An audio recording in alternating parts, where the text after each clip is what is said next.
It's the back end of summer 2026, and we're keeping the 2005 vibes rolling back into the Irish hills of Michigan with just 4 races to go in the regular season. In fitting 2005 fashion, we're talking silly season and driver changes tonight, all as we rocket towards this season's chase. Welcome to Pit Stop TV and the virtual Brooklyn, Michigan. I'm Andrew Cardinale IV with Zach Murtis alongside, and it's a pleasure to join you for coverage of the NORA Michigan 240. Today's coverage is brought to you by Harpoon Designs, by NORA, and by Whiplash Creative. And Zach, as we begin this evening's Harpoon Design Countdown to Green, we've got a lot to talk about. Genuinely, a lot is on the menu for us this evening. Let's start off, of course, with the track map. There we go. Michigan International Speedway. There we go. Racetrack. All there is to say. That's it. I kid. I'm trying to make a joke because you said we have a lot to talk about, so I just say racetrack. That's all there is to talk about.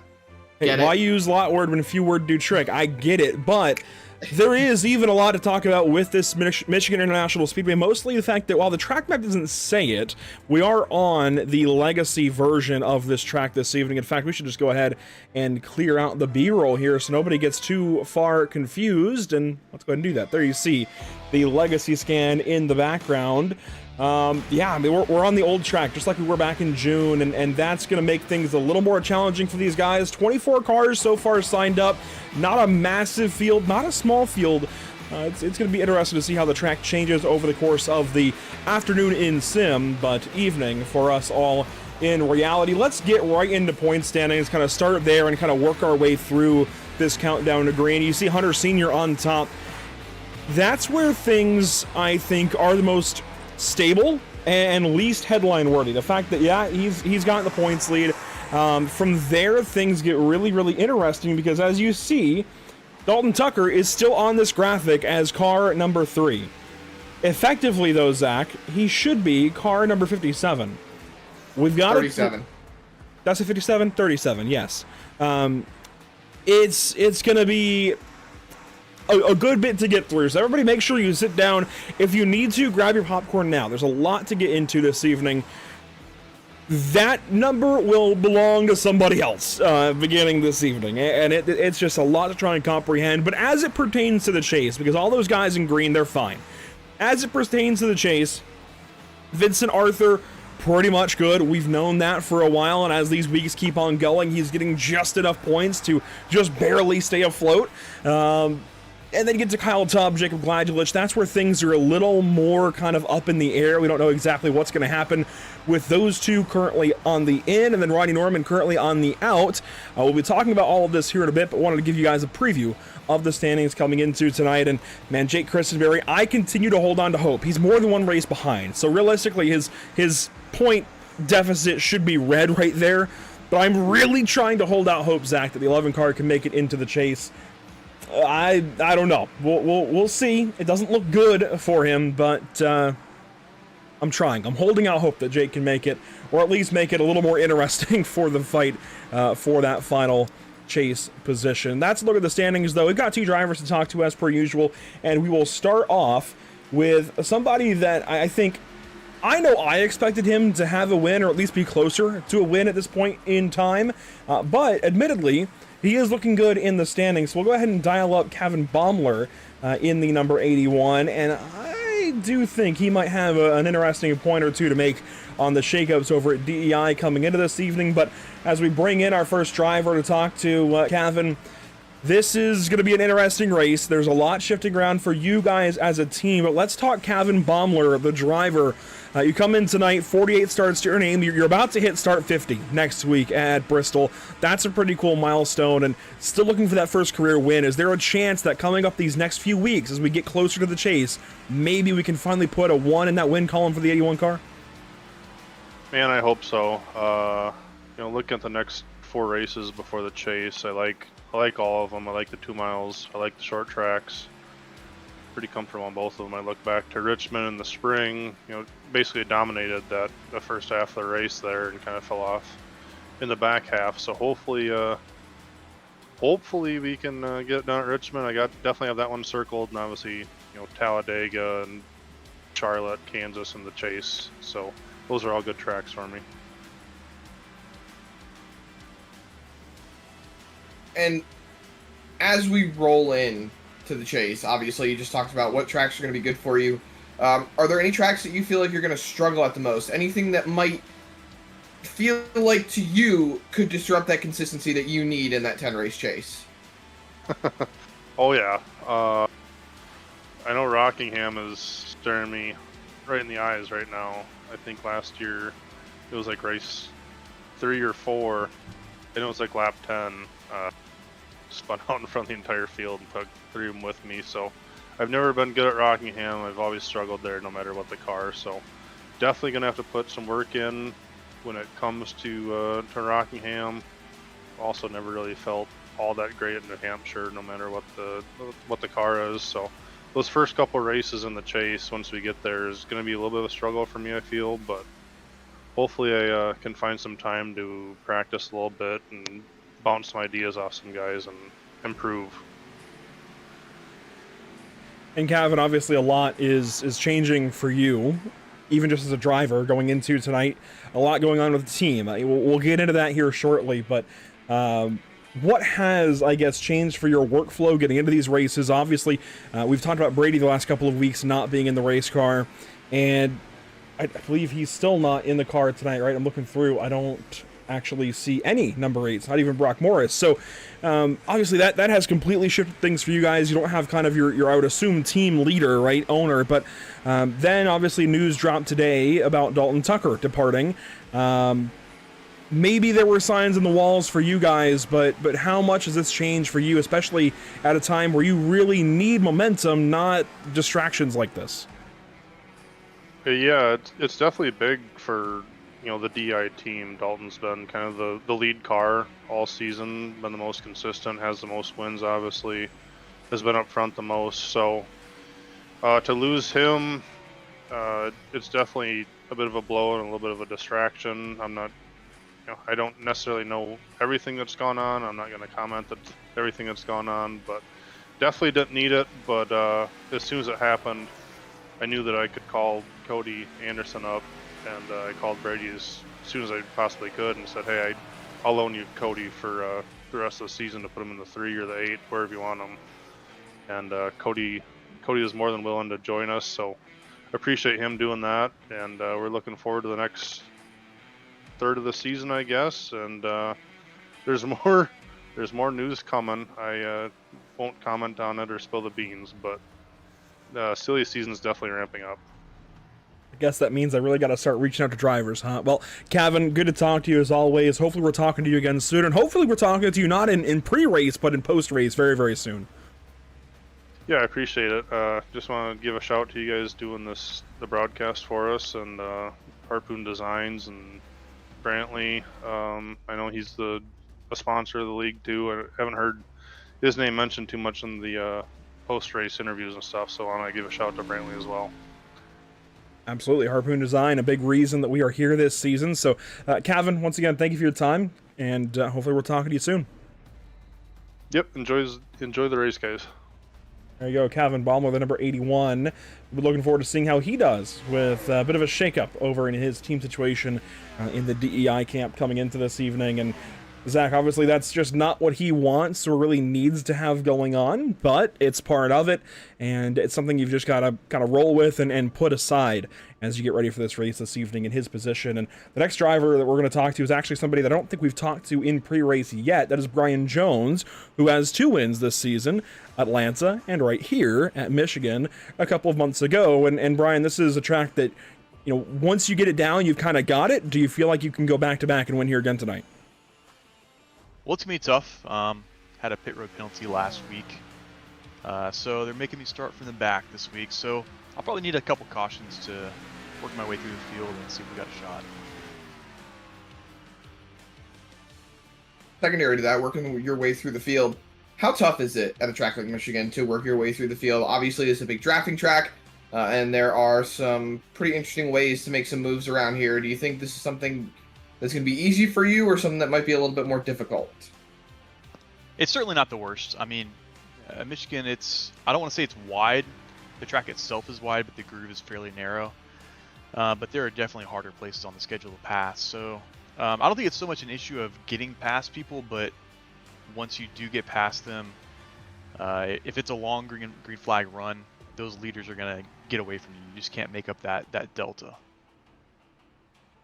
And the buzzword lately is silly season or driver changes, ride changes, that kind of, you know, it's somewhere in that, I guess, category. It's definitely buzzing through the NORA garage right now, the fact that, we'll talk about it in a second, but Dalton Tucker, no longer in the 3 car. Things have changed there. I guess luckily for you, you're not really in any kind of that drama lately, right? You're over at the Evernham camp with the 9, the 19, the 91, which I believe Brad is here tonight, I believe, if I saw correctly. So that's at least somebody else in your ear this evening. How nice is it, I guess, to not have to worry too much about that? But on the flip side, are you looking to change anything up going into 2006 next year? Yeah, I don't know. We're a little undetermined at this point. See what we want to do next year. I'm gonna be honest. This car has not been very fun for me. I think that iRacing has kind of messed it up with the setups. They're just so tight. It kind of sucks the fun out of it. So I don't know if I'm gonna want to run this car next year. Maybe trucks, maybe an Xfinity League. I don't know. But we'll see as the season goes on. Understood. Brian, it's good to talk to you. I know at the very least, even if this season is it's going to be a lot of fun still watching that 45 car the next, 14 races to the end of the season. So, Brian, we'll be looking forward to the next time we get to talk to you. Otherwise, good luck. Thank you, guys. Brian Jones, number 45. Always a lot of fun to watch on the racetrack and a good guy to talk to. The scroll is taking a while. There we go. We'll get him down to his team channel and let him be on his way for the evening. And Zach, of course, that kind of gets us into the next portion of our pre-race show or countdown to green, and that takes us right to Gas and Go. And we are loaded with topics this evening. Let's just get right into it. And I don't think this is any surprise. It shouldn't be any surprise to anybody who is in the know right now with the NORA Retro Cup Series. First topic on the list this evening. Look at that. That is weird. Dalton Tucker, blockbuster driver change. He has headed over to the number 37 for R&J Racing. He now owns that car. That's his own deal. And now Cody Anderson is sliding over to the 3. Zach, initial reactions here. Well, he just goes quickest on the racetrack right now, so I don't think the move or the driver change is going to slow him down too much, but we've been seeing him dominate in the 3 all season long. This is probably one of the most unexpected changes all season long. Yeah, this is more than unexpected, and honestly, I don't know what ripple effects this has just yet. Obviously, we talked about it with Calvin Baumler there briefly. It's going to shake things up within that DEI camp, and suddenly they go from having, 7 wins to their credit this season to 1, and that's Brock Morris last week on a road course, and Brock isn't even here this evening. The 8 car is not earning points. That's a big swing for them to have all these wins suddenly, and I guess technically they still do, but effectively they don't. They don't within their driver base. That is going to be, I think, the biggest thing for them to have to get over and figure out in the next stage of their life cycle. And that takes us right to point number 2. Cody Anderson getting this impromptu chance to go run the number 3. Obviously, that's great for him. This still is a very odd situation, but boy, his stock is on the rise. I've been talking about him for a couple of weeks in that 33 car, and this is an opportunity to fully align with some drivers that I think will be good for him. I think the thing that confuses me the most right now is how the owner's points is going to be shaken up by said drivers. I mean, these guys were out there earning owner's points, and Cody Anderson was earning owner's points, so for him staying with the group, it shouldn't affect too much, I don't think, but everything's just a big old shakeup. Yeah, definitely. We're overdoing our timer here this evening on the Gas and Go, but that takes us takes us right back to the chase, and Kyle Tubb is now above that cut line. Zach, that puts him actually up 42, not 39. I was incorrect there. He's actually into 9th in the standings versus 10th, and regardless, it puts him back in the top 10 right now, so he suddenly has the advantage, and that's huge. Yeah, he is in a really good spot now. Just needs to continue to hold on to it. The competition is somewhat falling into his favor as we go on. Not necessarily dropping off the face of the earth, but definitely the competition has been easing up on him due to situations of their own doing or situations not of their own doing. Yeah, it definitely is interesting what this battle is doing lately. And, you know, at one point we thought we had so many drivers in the fight, and now it's kind of dwindling down to the last handful with Jacob Gladulitz squarely in the middle. And then on the other side of that cut line, Zach, Ronnie Norman getting new hardware. He sent me a picture today, and Kevin Baumler was actually helping him set it up. He's got a new wheel. He has put those gremlins from Watkins Glen behind him. There you go. This should be a good thing for Ronnie. I think getting himself back in a good position and setting himself on the track to move forward. Keep an eye on the number 7 here this evening as he looks to make his way into the chase here for the 2005/2026 season. Next up on our list and final on our list, I wanted to end this segment actually on a less dramatic note, very specifically, because look, I know for some guys that the news of Dalton Tucker and everything is just not going to be what they want to have to hear about tonight. Brady Moats, I'm looking at you. However, I wanted to end on a better note, which maybe still won't sweeten anything for Brady Moats. Josh Conover, I was looking at stats today, Josh Conover carries the lowest incidents per race for any driver that has run more than 2 races this season. Yes, 2. More than 2 races. He effectively is the cleanest driver in the league this season. Just 3.05 incidents per race, less than a single car contact. And there's a couple of guys who are shortly behind him, Zach, but this I think is pretty telling about how he's just kind of there, always. And it always good, just kind of always in the conversation, never really in too much drama. Yeah, he keeps himself in a good standpoint. I think Josh has got some solid efforts to continue moving forward as probably one of the cleanest drivers all season long. I mean, we see him up front most of the time anyway. There's not too much going on up the front of the field for him to be involved in. Yeah, I mean, he's just kind of doing his own thing and riding really well. So Josh Conover, tip of the cap to you coming into this evening, just very, very clean on the racetrack. And I will say that stat could absolutely be changed very quickly. He could suddenly be caught up in a couple of wrecks, and that number could change drastically, but we certainly hope not. I guess I'll knock on wood there for you, Josh, as I know you're watching. But final few minutes here in our countdown to green, Zach. Power rankings, let's take a look at them.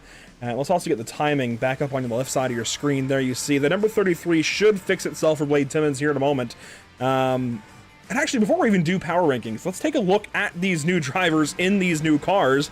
I shouldn't even say new drivers, but drivers in their new cars. And don't worry, Bran, I won't spoil him too much with the compliments. But there is Dalton Tucker. This is just weird to me. I'm still not used to it. We've been looking at it for about half an hour, 45 minutes, and I'm still not used to it. And honestly, I gotta be real. Cut straight through it. You're probably looking at your race winner tonight, right here. The 37, not the 42. Sorry, Cody Smith. I do think this is gonna be your race winner tonight. Look, it's Dalton Tucker, right? Just because, let's detract from some of the storylines. You know, we like to make this a little bigger than it maybe really is, with the gas and go, the countdown to green, all of that, because we want this to be fun for everybody involved. But if you cut down through some of that, I don't want to say the 2 letters, but I think you guys can figure it out. If we cut down through that, Zach, he's just changing the paint scheme. Nothing else is changing for Dalton Tucker. Realistically, he was already at the top of the organization at DEI. He's just going and doing his own thing now. Frankly, nothing is expected to change on track for the 37 car, or for Dalton Tucker, I should say, other than the fact that he's now got a 7 in his number. That's really it. But if you go over and find the 3 car of Cody Anderson, as we are up to 29 cars checking in, there's Cody Anderson. He's in the number 3 now, so a big change up there. His stock is sky high. Absolutely a driver to watch in the 2006. I'm going to be honest. I'm going to shoot him a message here during the race that we absolutely want to work with this guy. I don't mind sharing that with the rest of the world, but yeah, I mean, absolutely. Cody Anderson has been a lot of fun to watch this season, and I guess the other shakeup down the road is that Blade Timmons is now in this number 33. There he is. I don't know. So there is a piece to this driver news, Zach. I believe Hunter Sr. is getting in this car next week at Bristol for the rest of the season.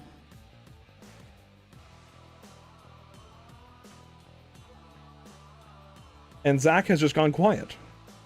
No, I'm here. Well, you're not saying anything. We got you. Yeah, the news that is maybe official, maybe not, is that Hunter Sr. might be in the 33 next week and beyond. Well, hot diggity dog. Oh gosh, if Drew's watching, you just ruined Kayla's night if he's watching.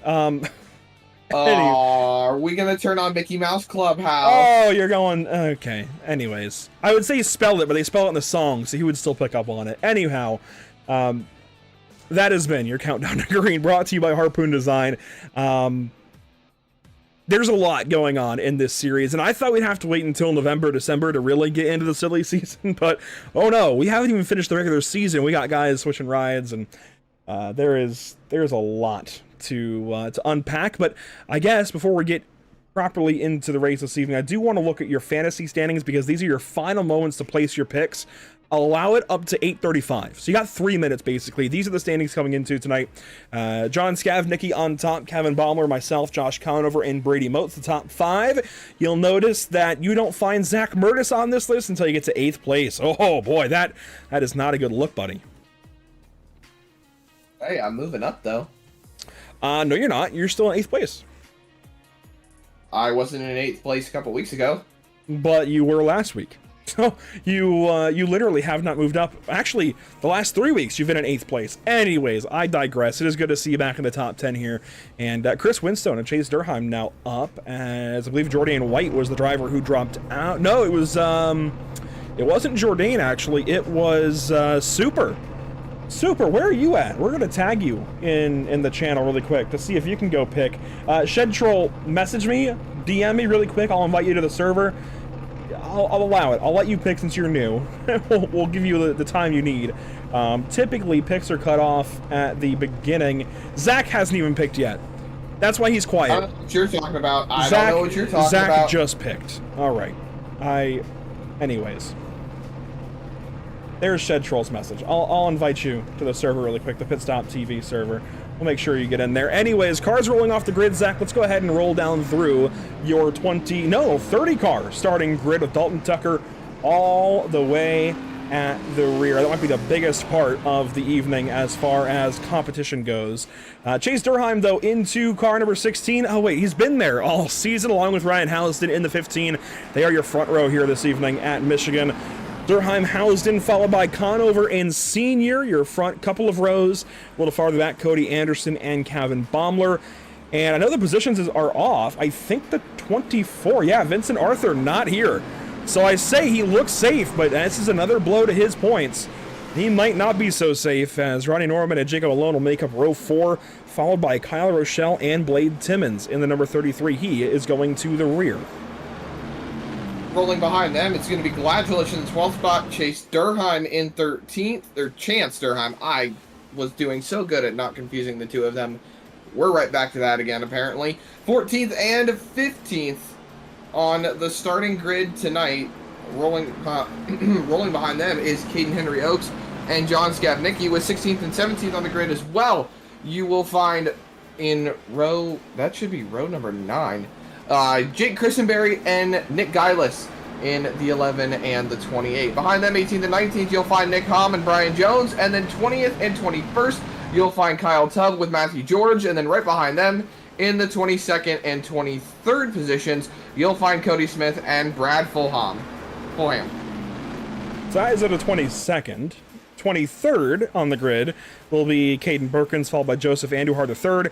A little farther back, Josh Adams and Jordan White making his NORA return, much to the peer pressure that got him here.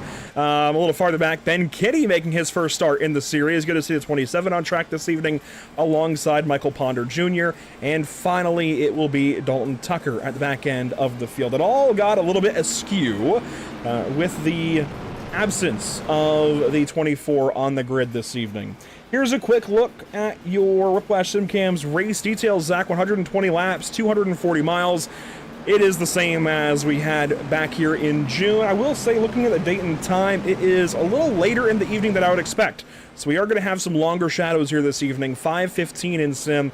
We aren't going to hit sunset, but we are going to go certainly later than I had initially expected. So it looks like Josh is actually not happy about that part in the production chat we have, but we'll make the best that we can. And a look at weather conditions here, you see 84 degrees in the air, 102 on track.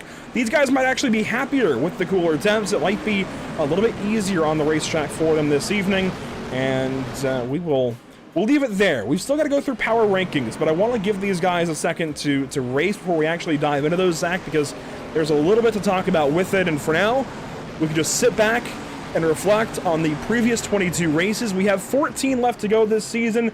Tonight, we get that much closer to the chase. 10 drivers will fight for a championship. This is another step on the way there. Chase Durheim into the start zone at Michigan. Don't launch too early. Green flag at Michigan.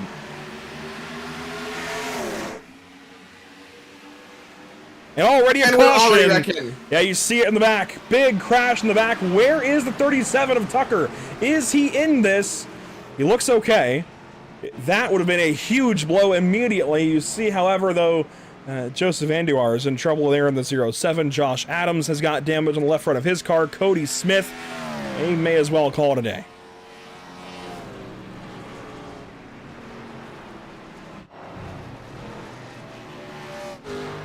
No meatball flags across the field, but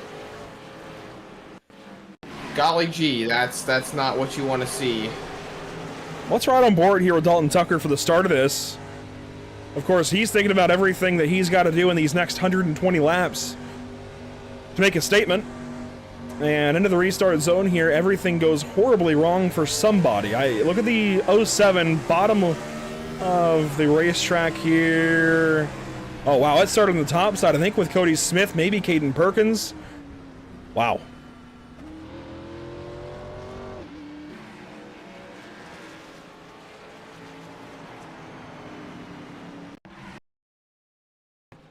Let's look a little further up here. Well, I'm trying to find the 23. Here we go. There's the 23 car. He's restarting, or starting, behind the 42 and the 84. Perkins got into Smith, and that wrecked him. Wow. Well, secondary to that, looks like Cody Smith wrecked Caden Perkins under the yellow flag. Oh, boy. Here's Caden Perkins on board. This is into the start zone for the start of the race. Perkins hitting the gas. They checked up. I mean, there's nothing that Perkins can do there. If they check up, they check up.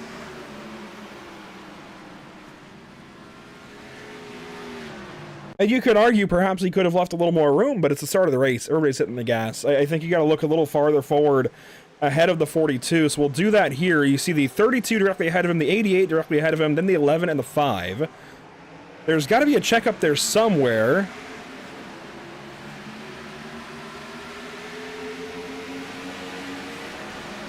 It might have even been on the gear shift for Cody Smith, frankly. Well, Cody Smith has been disqualified. Well, yeah, I mean, there's not going to be any toleration for an intent crack, and we'll look at that in a second under caution, but I'm trying to see if we can get a decent look specifically at the 42's start. We'll do it this way. Yeah, I mean, you can see the stack up. I mean, that's... Look, man, That's just starts sometimes. When you have a stack up, you have a stack up. We'll let it roll from here. You see Adams down into the grass with him. Anderson might have got a piece. The right rear looks a little bit crunched up, and then you say the 42 goes and hits the 84.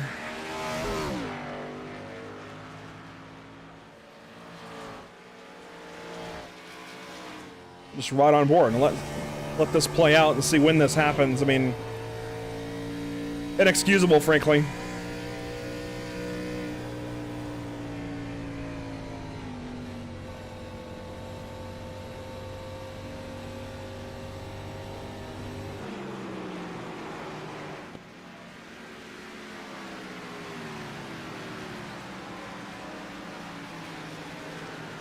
This is rolling up under the caution flag, Yeah, so that's the I first mean- one. There's two. Oh, the first. You're saying the first. Yes, because Caden Perkins is now out of the race. So, next lap. Actually, no, it happens right here. So Caden Perkins comes back up, shows him he's not happy with that, and Cody Smith says, "Nope, you're done, son." And well, there it is. Yeah, I mean, get off the racetrack. Try a different hobby. That's just inexcusable. It's not the first time we've seen that from that particular driver. That's all I have to say.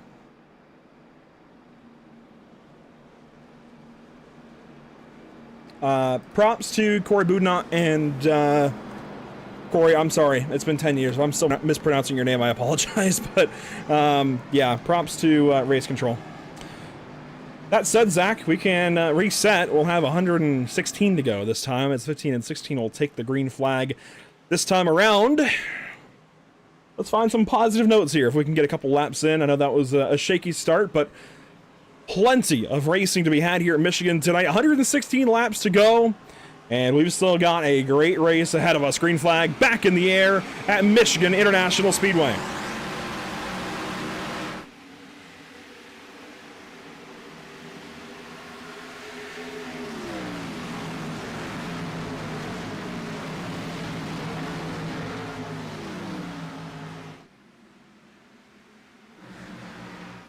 And down the backstretch, Jacob Malone, the first side-by-side. That is alongside the 7 of Ronnie Norman down to turn number 3. Not a whole lot of battling, of course. These single-file restarts take a little bit of the action out of it.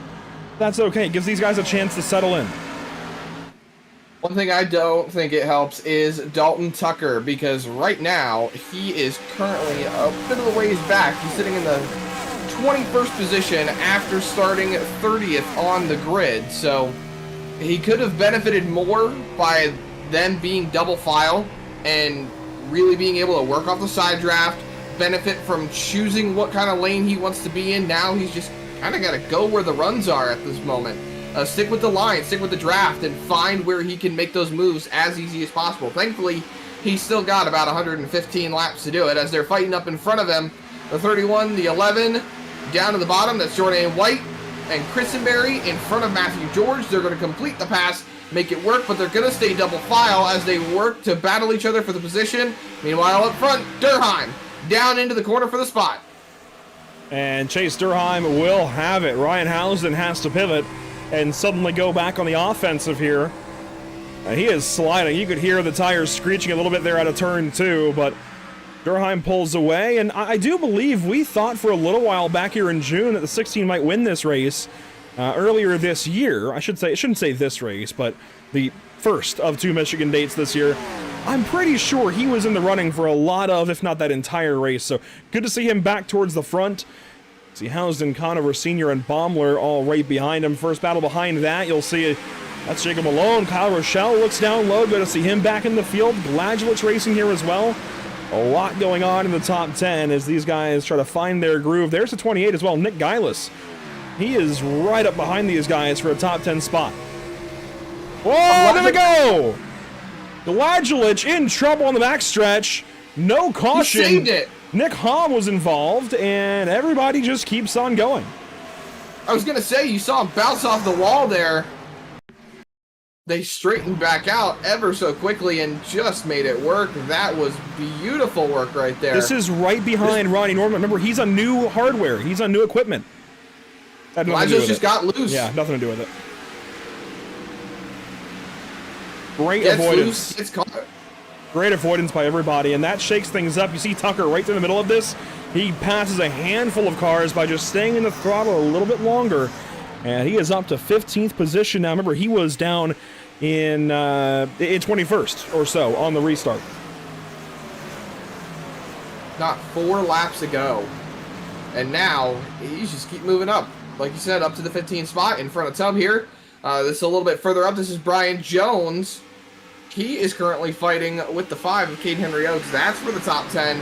4 more cars in the group up in front. This is the group that we just saw where Gladulich was with Skavnicki. Rochelle fighting on the inside of Ronnie Norman to try and see if he can take that spot away. He's going to get a really good run, but he has to jump out of it. Very, very squirrely on corner exit. Falls back in line. These guys are getting really great runs, Andrew. On corner exit, you see Jordan White to the inside of Brian Jones, but I don't know. They're just getting really, really loose on the inside right now. Maybe as the track comes in, it'll be better, but right now it is just not the greatest on the inside line. As Jones gets loose, as Jordan White completes the position, or completes the pass for position. A lot going on here early as everybody tries to find a rhythm. I think that's important for a racetrack like Michigan. I guess I say this because I'm getting ready to do it with ARN in a couple of weeks, but this is a difficult racetrack. I've never liked it very much. My all-time favorite drivers certainly found a couple of successful days here at Michigan, whether it was in the Busch Series with, I guess, Carl Edwards as collateral, or later on in his career in 08 and 12. But I've never understood this racetrack that well. I do know you want to be in a rhythm, and that's something these guys have to find very, very quickly, because tire wear is going to be a big, big subject, I think. Certainly the rest of the summer as we get into these cooler races, maybe in fall, maybe we talk about it a little bit less, but we're still working with a pretty hot racetrack, and the track temp up to 103. That's not scorching by any means, Zach, but it's still warmer than they'd like it to be. Not going to lie to you, Andrew. From a broadcaster's perspective, I love this track. From a driver's perspective, I hate this track. Yeah. I can't, it's like you said, I can't understand it for the life of me. I can never figure out how this track wants to drive. I can never fully figure out how to be fast here. I got my first A-Class Fixed Series win at this track in a Gen 6 car, but that's about all I've done in terms of winning at this track. I've never truly been a fan of it as a driver. I think it has great merits, but I don't know. Maybe it's just personal bias because I can't figure it out. I will say, it gives really cool vantage points like this. This is off of turn 2 headed down the backstretch. It's just a really cool look at everybody firing around the racetrack. And then here off of turn 4, it's going to be very, very similar. The track obviously opens up out of turn 4 onto the front straightaway, so you get a little bit of reprieve. Ain't got to turn the wheel quite as hard, but it's still not an easy racetrack to get around at any point of this facility. And yeah, these guys are definitely pushing the issue, sliding a little bit across the racetrack, and finding some good battles early. As, man, look at Kevin Baumler. He's, we talk about him having some struggles this season, still looking for that first career win, let alone first win of the season. Here he is, top 3. He's putting some work in right now to get himself in good track position, and he's definitely got it, riding right behind Josh Conover, who we have usually seen up towards the front of the field, and right now looking for a good points-paying position as Hunter Sr. grabs the wall right behind him. He is going towards Ryan Housden to potentially lose that 4th spot as Conover continues to lead in front of Baumler, and yeah, Housden passes up Hunter Sr. after he gets into the wall on the front straightaway. Meanwhile, Dalton Tucker is still on the moves. There you see the 15 and 4 battle. Dalton Tucker still on the move. I was looking at him on timing and scoring. He is still down outside of the top 10. He's in 15 or 14th now. This is his onboard look. He's right here battling with the 11 of Christenberry. Should have that spot by the start finish line. And look at everything he's behind. Caden Henry Oaks, Brian Jones, Nick Geilis, Jordan White. It's not going to be easy at all to get through these guys, but if there's anybody that can do it, top 10. Absolutely. By the first round of stops, I think he will be in the top 10 for sure. But every position, we talk about so often, every position you go farther forward, it gets harder and harder to pass. So sure, he's already got a lot of spots from 30th up to 13th, but he's still got a good ways to go. And if this thing goes green, he is currently, let's see, 5 seconds behind the leaders and blinking. So, yeah, he's still got plenty of work to do, but if there's anybody that's going to do it, it is him.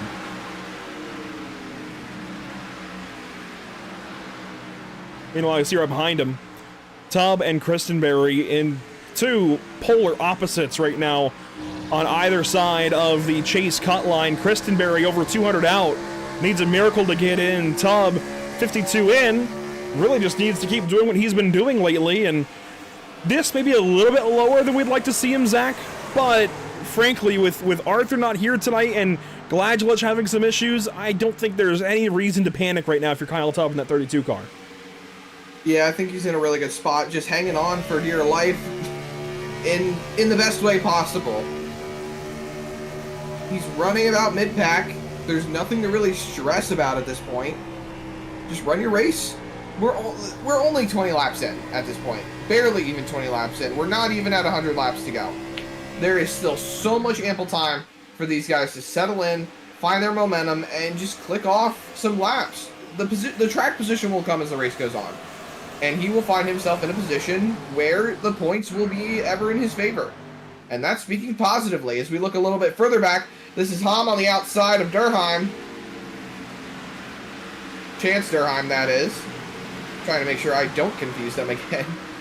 Chance into the 19th spot in front of Hom. Well, I've got a great way for you to remember which is which. Chase Durheim, he's here every week, he's in the chase. Chance Durheim, it's a 50-50 chance if he's going to race or not. That's a really funny way to actually say that. I mean, look, I'm sure Chance has had plenty of great reasons to not be racing. Obviously, iRacing comes second, third, fourth, fifth, depending on your life and priorities. But, yeah, it's been kind of here and there for Chance this season. Glad he's back, seemingly on a more regular basis now, but still kind of don't really know until the race is happening if he's racing or not. So I certainly want to see Chance in all these races from here the rest of the season. But I promise that comment, one in the chase, 50-50 chance if he'll race, I promise that is all in good fun. Well, Chase is in the chase. Chance needs a chance to get the chase, but Chase is already in the chase because the chase has been here. Yeah? Yeah, I think you should just put that one back in the pocket and leave it there. Ronnie You Norman. stumbled over your words too. That worked. Ronnie Norman is having some trouble here, Zach. Blinking big time. Jordan White is right behind, and that's actually scary. It's actually scary, specifically for Jordan White, because he is one of the drivers in this race that's racing from the farthest away. He's down in Jamaica, versus a lot of these guys just being strewn across. Well, the rest of these guys, aside from maybe one or two Canadians, being strewn across the United States. This could be an issue for Jordan, as it looks like Norman is now being scored one lap down. Maybe no longer an issue for these drivers, but man, Ronnie, he was so hopeful about the new wheel and pedals today. This is a huge blow for the 7 car. Says Ronnie Norman has been sent to the pits due to connection issues. So wow. A connection flag, not one you see often in racing, is Tubb is in the wall, and that's going to allow Cody Anderson to slide on by. Look at Dalton Tucker, though. He is quickly moving his way up. He is 3 wide. Oaks in the middle. Christenberry on the bottom. This is for the 11th spot. Gillis has that 10th position. Tucker wants it. It's the next car in his sights because who cares about what's behind you? He doesn't. Clear on the outside line of the top of that 3 wide situation. Sight set on the top 10. Big dive back to the inside from Christenberry. He works that bottom lane very, very nicely. Caden Henry Oaks has to watch ahead as those cars start to work away from him as this run goes on. I did pick Caden in my fantasy picks today, and he felt confident coming into this race, so hopefully that spells good things for the 5 car, but he is about to get passed up by Cody Anderson, who continues to work his way through this field. As there's Cody. He also had to come from the rear, I believe, because of the car change. So a lot of drivers having to do that here this evening. Even though it says he started 6th, he had to come from the back as they gridded up. And here's Gillis, White, and Dalton Tucker. We mentioned we thought he'd make the top 10 before the pit stops. There he is, 10th place. Oh, Gillis! Big slide right there. Jordan White powers back to the outside line. Maybe he spoke a little too soon. I don't think he did. I think Dalton Tucker's going to get these spots back, but that was very, very close for Tucker and for Guylis. It could have ended very poorly for the both of them as White powers around the outside. Christenberry does the exact same, checking up out of corner exit. Oh, that was really, really tough there for Tucker. He's going to have to fall back in and get some more racing room, and we are closing in on pit stops, Andrew. We were told about 28.9 laps to a tank, so round up to about 29. Give yourself a bit of a buffer, so about maybe 27 to 31 per driver. So early stops would be now. I think within the window would be in about another 2 laps.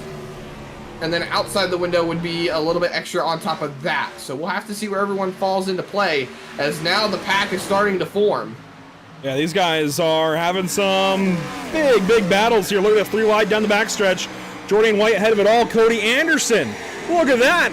He passes Dalton Tucker. So Tucker's now got to look at his old car, drive into the top 10, as Dalton is suddenly struggling and dropping back down the order a bit. This was not on my bingo card. Here's Guylis pitting. He wants to get out of the riffraff. I can't blame him. Oh, my. Hands are changing, and they are changing fast. Anderson up into the 9th spot. He leads this group now. Jordan White continues to fight on the outside line. Christenberry has a bit of a run. Look at the 5 car. Caden Henry Oaks. He saved that race car. But he's going to lose the position right here to the 9. That is going to, or the 91, that is. That's going to be Fulham. And now, Tucker on the outside of Christenberry still. Jordan White trying to hang on.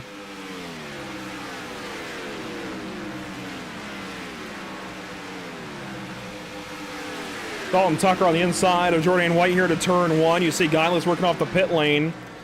Almost contact here. Wait for it. There's the better angle. Looking back from the 31 to the 37. It got tight there to turn 1 and 2.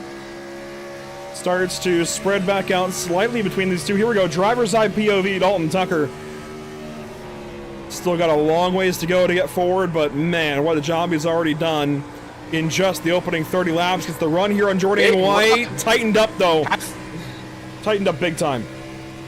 He really had to jump out of it. Lost a little bit of ground. That's not going to help with Christenberry right behind. Guylis looking low as well. Fulham to the inside of Caden Henry Oaks. Guylis with a big run. He's on fresh tires. He just pitted, Andrew, and now he's putting a lap on these guys, or at least putting himself back on the lap. You know what I'm trying to get at there. But Guylis has passed him up. So now when they go to pit, that 28 car is more than likely going to end up in front of them after the cycle runs its course. By the way, change at second place. Ryan Housden has just gotten by Josh Conover. Here is the battle. Conover now back ahead as that swings the other way down the front stretch. We'll keep an eye on this, but I don't want to lose sight of Dalton Tucker. He has made it into the top 10 now squarely as he clears Jordan White down the front straightaway. But I do believe Guylis is going to cycle back ahead of these guys once they all complete their pit stops. We were told about 28 to 30 laps earlier today, and that is so far on the money. Remember, these guys did have a caution to start the race. That helped them all save some fuel, but they also had an extra pace lap to burn some of that fuel. So we'll see what they end up doing, as it looks like those two, yeah, certainly Conover hitting the pits, baby. Definitely. Yeah, here it comes. Conover taking that 48 racing machine down to the pit lane. Not a bad move here, honestly. Get some gap on those guys and try to run some cleaner laps. Here comes Jordan White as well, leaving the, as I've said a couple of times tonight, riffraff back there. I like this for each of these guys. I try not to, and I can actually say this now, Zach, because I ran a race this week. I try not to undercut early. I try not to show up pit early, but I don't disagree with this call for either one of these guys. Considering the situations they were each in, I think this is a good move for both of them, as more leaders come around turns 3 and 4 and pitting this time. Chase Durheim will stay out, but Ryan Housden and Hunter Sr., they both come in. Oh, as much as you know how to pit properly, you certainly know how to jump the restart, too. Look, man, I thought what I was doing was right. It was not. I needed to wait like a car length, and I'd have been fine. Well, Joseph Andujar hopping out of the pit lane. You see him leaving as the rest of them are coming in. That's Housden Sr., Rochelle, and Anderson, I was very tempted to say Tucker, Right. because we've been seeing him in that 3-car all season long, but Anderson into his box, and he is going to go up on the jack. These guys are all taking tires and gas. I am eager to see how it's all going to cycle through as Durheim into the pit lane. Baumler's going to join him. Malone, wow. Malone. I wonder if he got a speeding penalty. I don't know, but that was impressive. Dalton Tucker stays out. He did pit, by the way, under the first caution, got tires and fuel. So not a bad move there as Ben Kinney works out of the pit lane as well here in the 27 car. There is Ben, fresh from the news station up in New York. Glad he could finally make it for one of these races. We've been trying to get him in a NORA event all summer, and Ben is finally here. So Ben, I know it's you still getting used to this race car, but glad you're here tonight. As he runs currently down in the 24th spot, but give him some time. Here's your leader, by the way. Dalton Tucker continues on a little bit longer, but Brad Fulham, he comes in.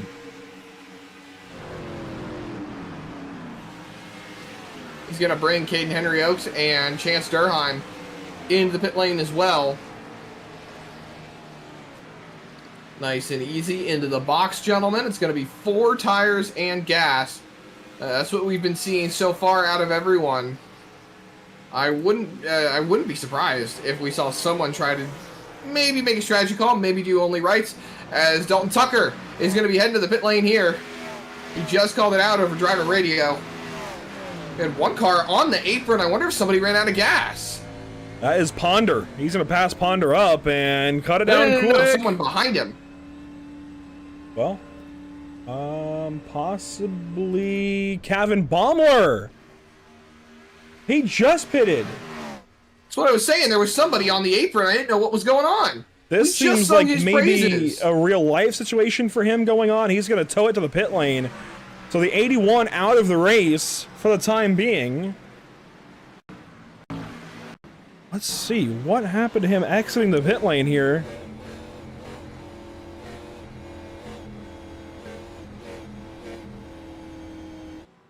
I have a hunch.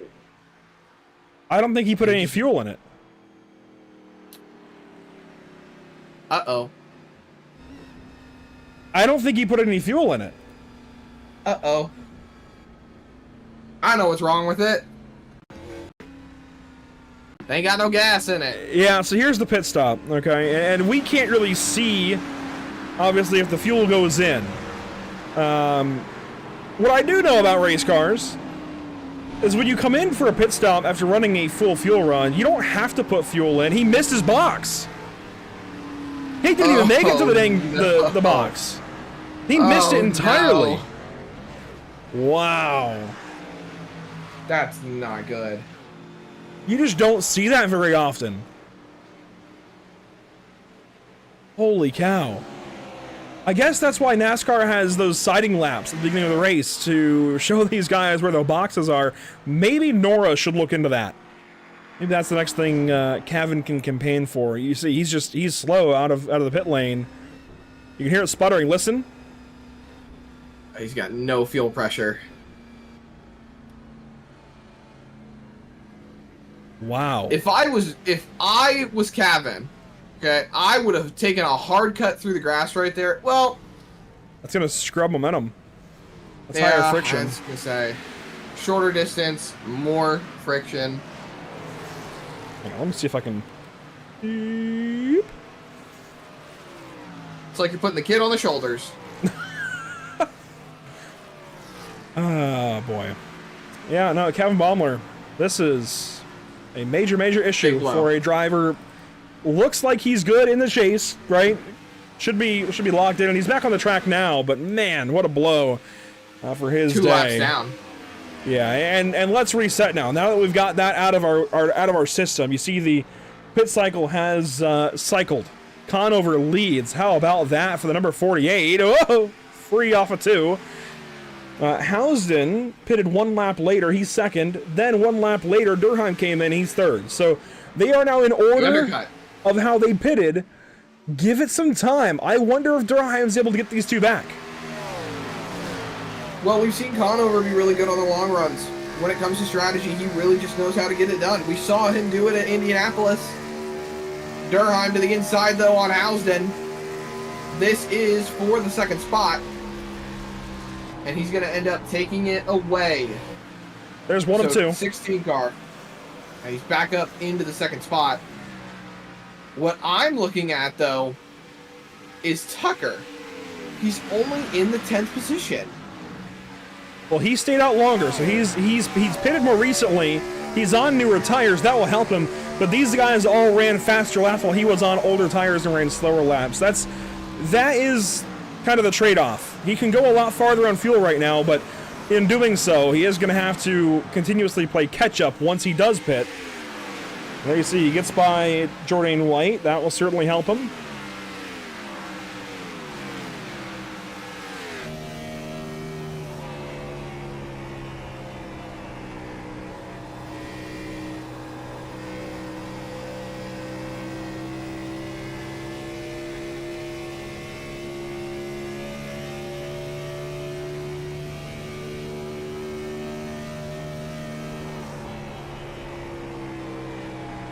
And so the run continues on. You see it's mostly spread out ahead of the number 37 of Dalton Tucker. Not a lot happening in the top 10. There are a couple of battles just south of the top 10, but Zach, we've now hit a third distance once we come back around to the start-finish line.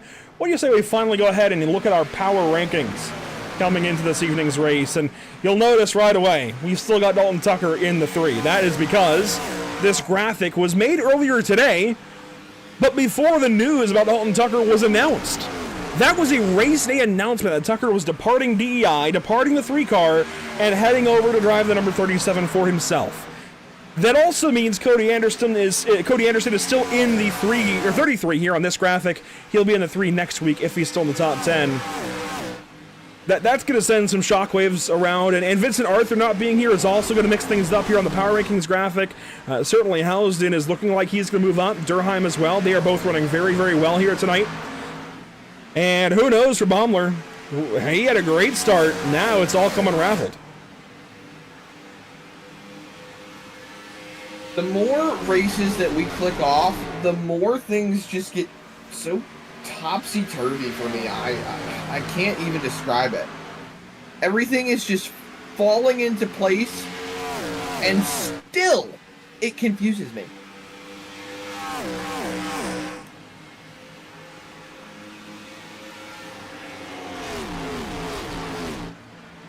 Well, that is a look at your power rankings coming into this evening's race here at Michigan, brought to you by Dark Star Garage.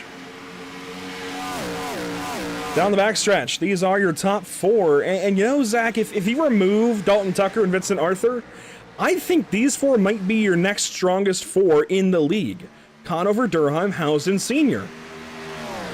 I don't think I can really think of anybody who tops these 4. I can certainly think of guys who can contend with them. Cody Anderson, for an example. But I think these are the next best 4 in the league, behind Tucker and Arthur. And frankly, again, Arthur is driving his own stock down by missing races, but let's also be clear. He has got a full-time job at Tricon Garage in the NASCAR Craftsman Truck Series. He travels with them on weekends. You know, he's got a lot going on. Where are trucks this week? Are they going to Iowa with Cup in O'Reilly? If so, that would be a big weekend for them. Arca's going to Iowa. O'Reilly's going to Iowa. Trucks, though. I'm checking really quick. I'm on NASCAR.com right now. Their next race isn't until Friday, August 14th at Richmond, and I will be racing at Wood County Speedway that day, so I won't exactly be tuning in for that.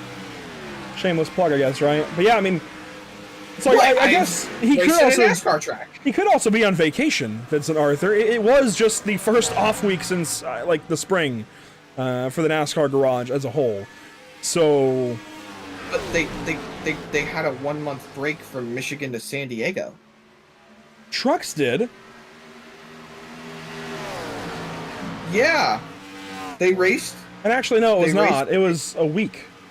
I'm looking at it now. I guess an extra week, so 2 weeks technically from Michigan to San Diego. Then it was nearly a month from San Diego to Lime Rock. I digress. He could just be on vacation or something. Who knows? We all know the NASCAR garage is overworked and underpaid. He's probably getting much deserved vacation time somewhere, hopefully with a sandy beach and cold drinks.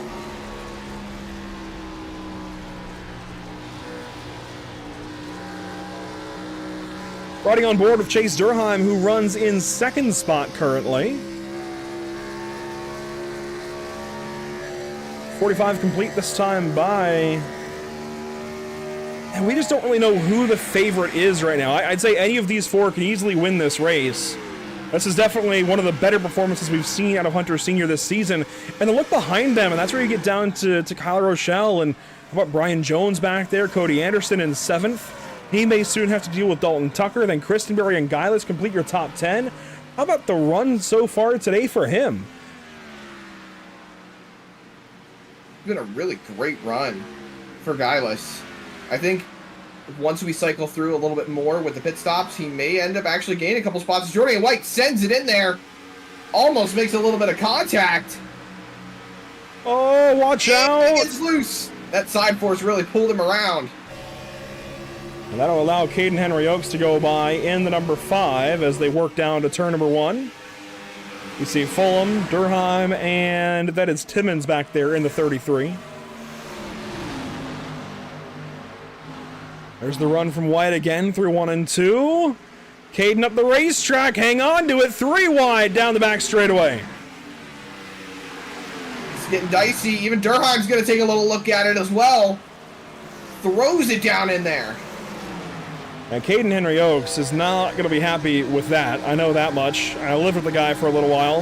And believe me, I'm sure he has changed a bit since he was freshly out of high school and into NTI, but he still gets pretty excited sometimes. Here he goes. 3 wide in the middle, down to turn 1. Fulham up top. He'll clear the 91 and should clear the 17 as well. As Chance Durheim working that bottom side, just going to bottle him up a little bit down low and pull him back. You see, I almost went to say Anderson. That's Timmons in the 33 looking low now. Timmons has run other races this season, particularly in the number 77, actually, for Penske Racing South. A long, whoa, watch out. He gets into Chance Durheim. Pushes Jordan White up the racetrack. They're back to 3 wide. I don't think Durheim's going to like that one. Jordan pulls down the track. Wow, a lot of really aggressive racing out of the midfield right now. All of this as the lead starts to heat up. Josh Conover does not have much room back to the 16 of Chase Durheim. I've done it. There we go. You're not alone, Zach. By the way, Michael Ponder has called it a day. He has parked the 98 car. Ronnie Norman is back in the race. He is 5 laps down. There he is in the number 7. And you mentioned it earlier, Kevin Baumler, 2 laps down after the missing of the pit box that we saw in that first round of stops. I guarantee you he won't miss it again tonight. I don't think so. That's something you do once. It's kind of like me, for backstory on Zach's little subtle jab a little bit ago, I actually raced an iRacing race yesterday. Can you believe it? And it was the All-American Racing Network Cup Series race yesterday at Iowa. Usually we would be broadcasting that series. We had an off week in the schedule. You know, admittedly we were only contracted for X amount of races for the season, so it was one on an alternate channel yesterday. I said, you know what? Let's go ahead and race it. Let's give it a shot. And wouldn't you know it, washed-up broadcaster Andrew Cardinale IV led the field to the green yesterday. He didn't lead the field anywhere beyond that because I jumped the start. It was the first time, Zach, that I had ever led an iRacing restart into the new restart zone. I assumed I could launch in the back of the restart zone, and I assumed wrong. So I was assessed a black flag, and here we go. Look at this. Let's stop talking about me. Let's talk about these 3. Brian Jones, Cody Anderson, Dalton Tucker. That scared me a little bit. I thought Tucker was not clear of the 3-car of Anderson there for a moment. I wonder what kind of PTSD he'd get by spinning out the car that he ran last week. And the previous 21 weeks before that. I know, right? It's going to take a while to get used to that. How about the fact that we had a caution lap number 1, and let me knock on wood real quick, and we are still green on lap 52 of the event. We're rolling up on halfway here shortly, as Anderson does not get the greatest run underneath the 45. That's going to open the door for Tucker to get a run coming down the straightaway. Well, you know what, Zach? You mentioned the fact that we've gone caution-free since that lap 1 incident at Iowa yesterday morning. Again. Well, at Iowa yesterday morning in ARN, we actually did not have a single caution until like lap 130 or 140 and 175 at Iowa. Only had the one, as here comes Tucker on the inside of Anderson down to turn 3. And yeah, that's what trapped me a lap down the entire race, because I very much did it to myself to get to get the 1 lap down and be in the back, and have to work my way up the entire race. But we just didn't get a caution for 140 laps, so then everybody else, was starting to get lapped, and I was one of the fastest cars there yesterday, but not fast enough apparently, or I guess too fast, depending on how you want to look at it, as Nick Geilis is hitting the pit lane. Ronnie Norman going to follow. Of course, Ronnie is off sequence, so this doesn't really have too much of a bearing on his day, but it is still early for Geilis. This is 54 laps complete, and I don't know, if you've got the fuel to run 30 laps in a 120 lap race, I would think you want to run 30, 60, 90, then 120, right? He's going to have to make an extra stop.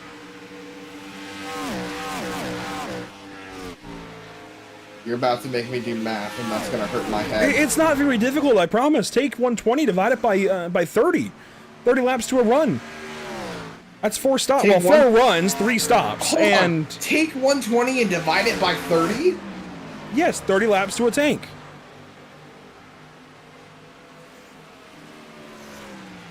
That gets you the number of 4. Yes. 4 runs, that's what I just said. 3 stops. And if you take 120 and divide it by the 27 or so, as Durham gets the wall. Senior just passed up, by the way. Hunter Senior up to 2nd here on this long run. He looks really good as these laps run on. But if you take 120 and divide it by the 27 or so that Nick Geilis is running, that's suddenly more than... I see you, Rusty. That's suddenly more than 4. I believe it's 4.1 or 2, something like that. But the point is, it's now an extra little bit of a run in there, so he's got to make an extra stop. They get 4 total stops as Housden pulls to the inside of Durham here through turns 3 and 4. So again, these guys, they want to aim for lap 60 or beyond for this next stop, and then 90 or beyond for the final stop. Pitting early is only going to hurt you and make you have to pit more. So I don't really know why Nick Geilis is on this strategy. There could be more than we realize there, but it's going to pull him back as a result. So he might look good now, but until we get a caution, well, I should say unless we get a caution, he is in danger of not finishing very well. In fact, it would very much reflect where he is currently, and that is 23rd. Ben Kinney going lap down. And he will actually pull that car onto, never mind, not onto the pit lane. He's just letting these guys go by. Just being a good little lap car and getting out of the way. And Ben is a news station anchor up in New York. We've talked about that a lot. He also is one of the only drivers I've ever seen that isn't a professional race car driver or semi-professional race car driver that has a fire suit on in his photo. That's a real fire suit? Yeah. Huh.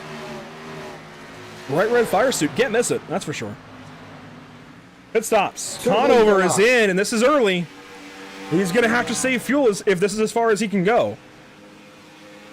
So this puts him in the same boat now as Nick Geilis and really makes everybody else look that much better. And to be fair, what did Josh tell us in the production chat earlier? About 28.3 laps, I think is what he said, right? It's 28 point something. And this is the completion of 29 for him. So 28 point something. Isn't that far off. So these guys may just have to hit a fuel-saving look at the rest of the race. I think Housden is pitting this time. This isn't too bad of a spot for him, but Still, this is going to require some fuel saving as he spins! Housden spins into the pit lane, and the 15 has sheared that bumper off the front of his car.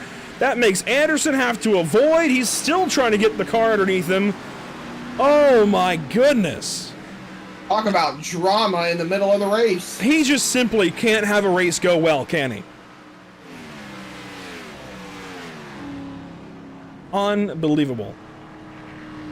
He's all the way down here to the end of the pit lane, into his box now. He seemed angry with that stop. Yeah, he's got to be thinking, what do I have to do? And now these two, look, this is okay, putting at the end of 60 as here comes Durheim out of nowhere. Wow! Dives to the inside of Hunter Sr. Be careful, though, because if Senior does have an earlier box, Senior is going to have to give up. And he does. Senior's got the earlier box. Durheim will go past him, and go ahead. I was going to say, this is why they say don't get to the left-hand lane in the pit lane. Exactly. And look who has been able to go to 60 laps. Dalton Tucker, because he pitted under that lap 1 caution, it was just enough to offset the strategy the rest of the race for him if this thing goes green.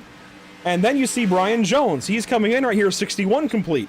He's got just enough, I think, to be okay, but he's going to have to save fuel these next 2 runs. Even if it's literally 1 lap of savings, that's all he needs, I think.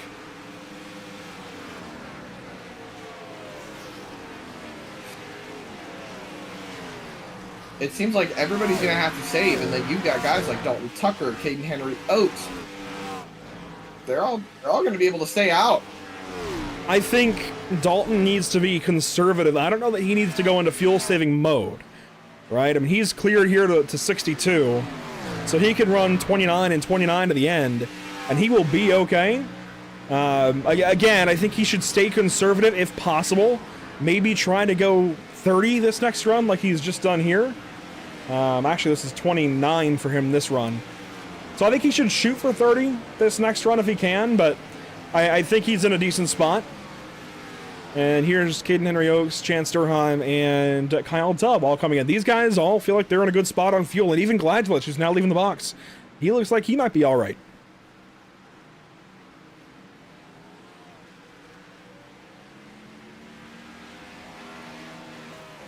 Blade Timmons has gone the longest on this run, or at least the latest into the race. Not necessarily the longest on 1 tank of fuel. He'll pit this time by, and will give the lead up to Josh Conover, who runs down the backstretch currently. There is Josh.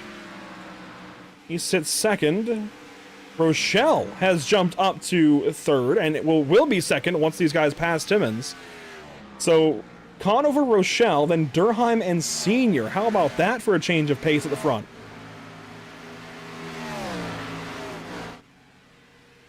There you see Kevin Baumler pitting in the background. There's Blade Timmons. He officially will give the lead over. There goes Josh Conover.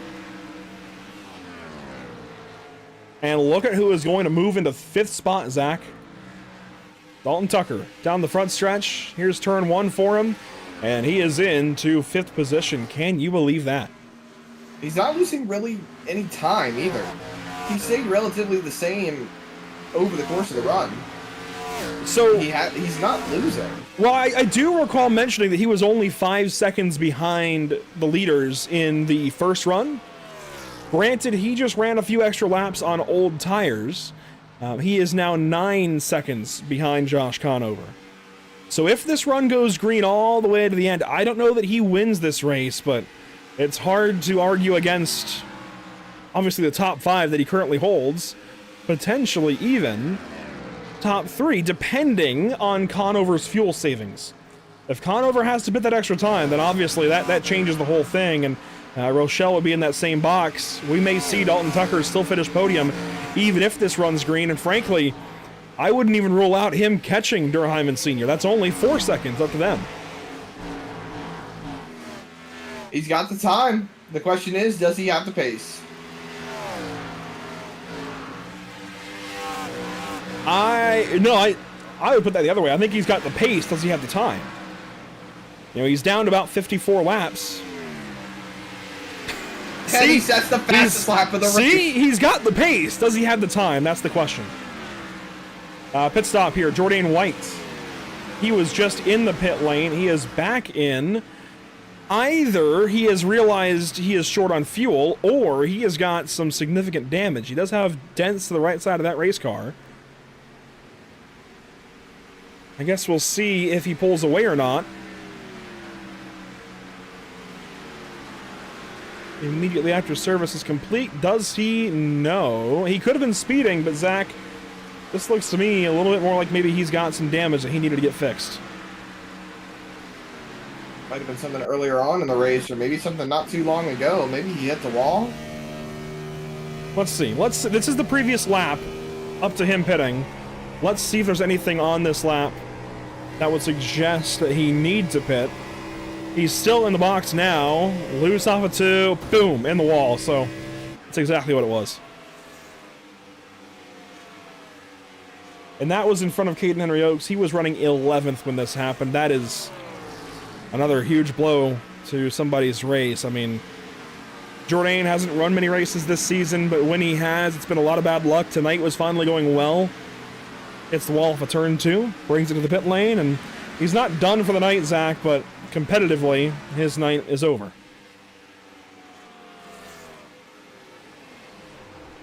Meanwhile, check this out. Clutch in for Josh Conover. He's got to be listening to us. I'm sure he is. As, well, I can tell you, he's doing a nice job of putting the clutch in. And we saw him kind of bring the, clutch in. Watch him bring the clutch back here in the middle of the corner. I honestly, this is something you don't see a lot of guys do all that often anymore, Zach, but this is something I learned back on NASCAR 14 and 15. Bringing the clutch back, and granted that was on a gamepad Xbox controller at the time, but having a few revs in it when you release the clutch kind of pitches the car a little bit and helps you turn. Have you ever noticed that?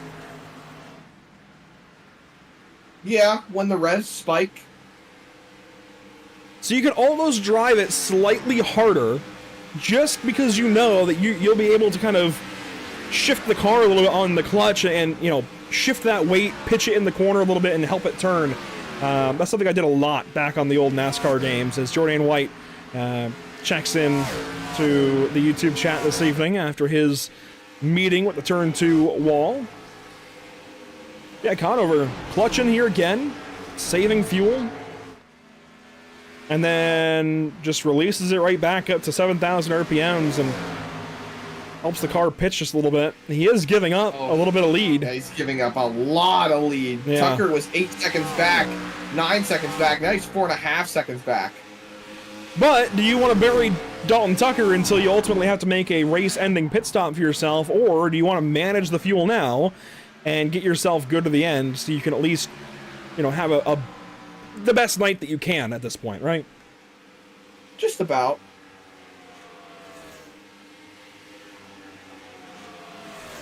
Great battle, though, second, third, and fourth, as Dalton Tucker closes in. It's like these guys just cannot get rid of him no matter what happens. Three-way battle here. Turns 3 and 4. Here comes Hunter Sr.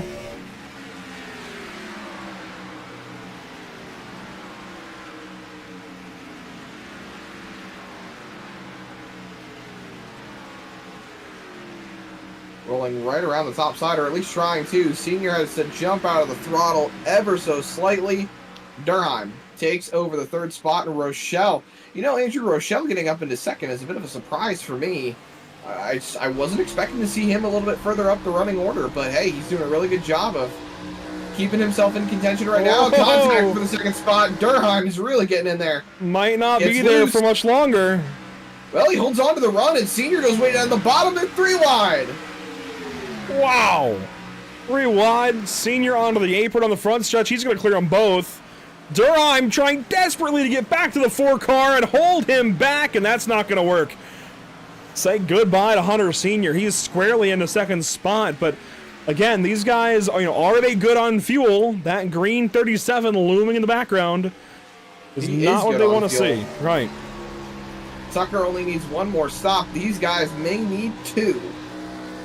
And if your name is Josh Conover, you really want to get out there and save a little bit more gas. Honestly, if I was Conover right now, the field is so close, I would let them catch up just a little bit, try to fall in line in that gap right there between Senior and Durheim, and save a little gas. Stop punching the hole in the air for everybody else. He is burning more gas per lap than any of these guys. You could make the case that Senior's punching a little bit more in the air than Durheim or Rochelle, but Conover is punching the most air off of that nose. If I remember correctly, and I remember the statistic, he's burning, what, an extra half, maybe a little less than a half gallon per lap more than the rest of these guys? I don't know the exact number. However, I can tell you that he is punching a bigger hole in the air, you know, facing more air resistance than the guys behind him. However, he is also managing that gap, but he was sniffing the draft a little bit from Kevin Baumler for a little while. You see, 81's still ahead of him.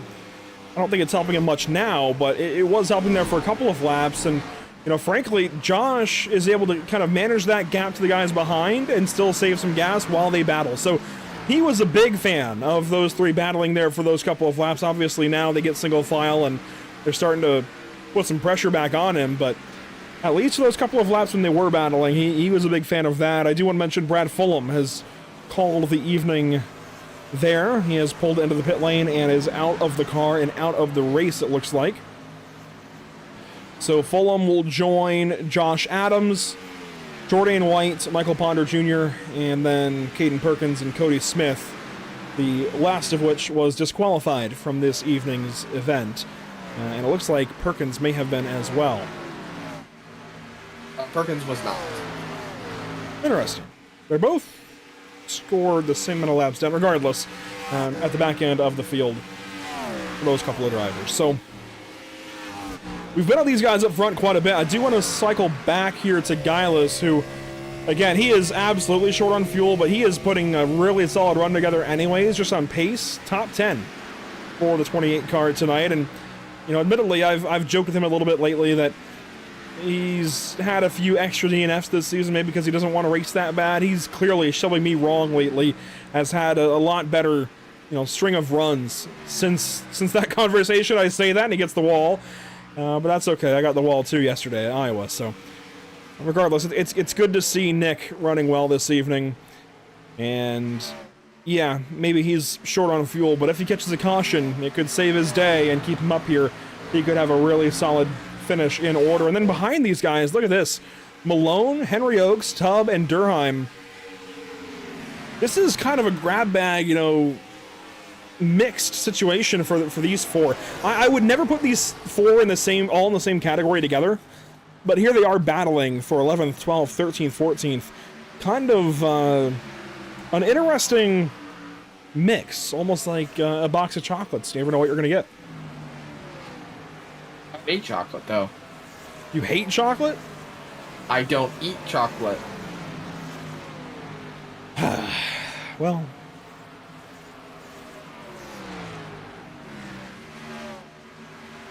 you don't eat Waffle House. You don't eat chocolate.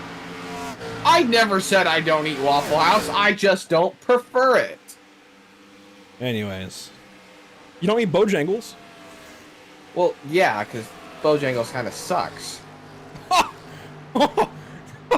Don't let a native North Carolinian hear that. You will be chased out of the state with pitchforks and torches.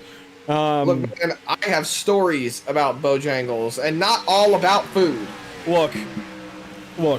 Here's how this works at Pit Stop TV, okay? Here's this graphic to show you. I run this. Zach Murtis doesn't. Bojangles, we'd love to be sponsored. Absolutely. It'll be bow time every night here at Pit Stop TV. Anyhow, we've got 40 laps to go this next time around the flag stand. That will be 1/3 distance left to go.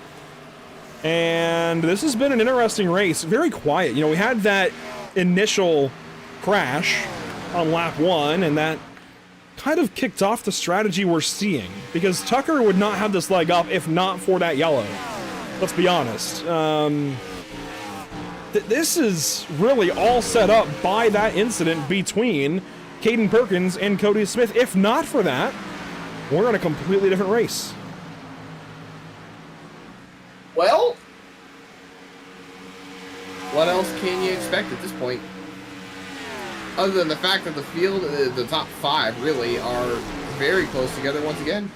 I mean, Conover is still in fuel saving mode, so anything could realistically happen to his race at this point. You gotta play the game. And all of them are playing a very different game.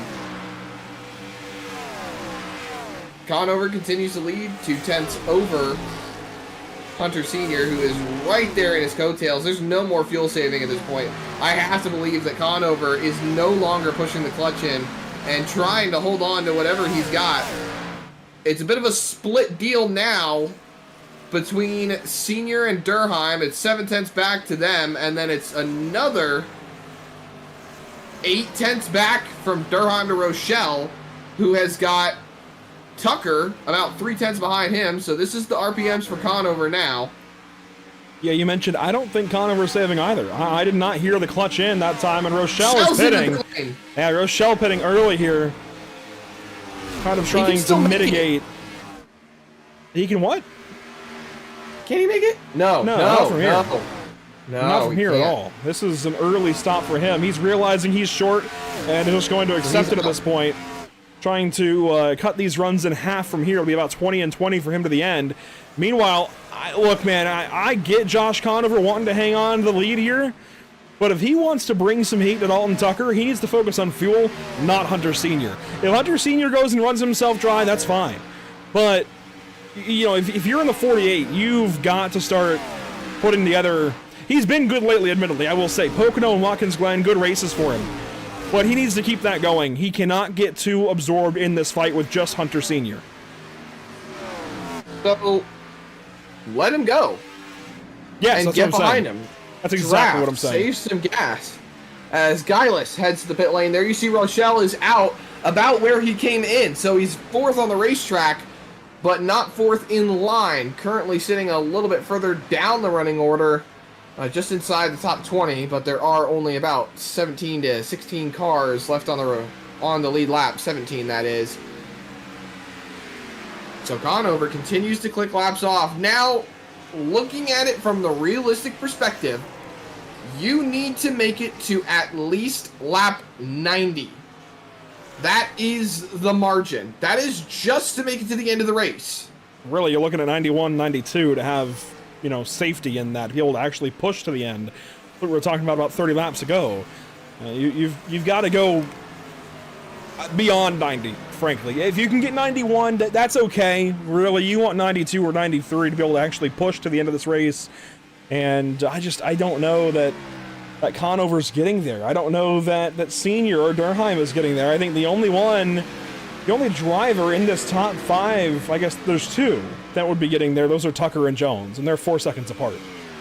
I'm glad I have support from Rusty Rafferty. Thank you, sir. Thank you. I believe he's a healthcare worker, so he is kind of required to support you, I'm sorry to say.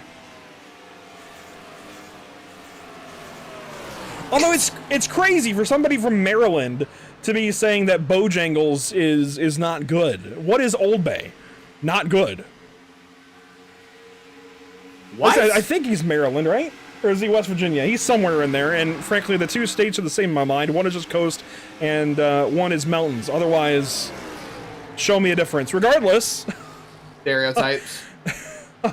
I'm going to be riling some folks up with that. 34 laps to go that time by. Again, you're wanting to do 28 or less if you can. 29 is acceptable. 30, I don't know that you're doing it. And Alanis has never had Bojangles. In all your times going to NASCAR races, that's crazy to me. Regardless. It's a split vote, too.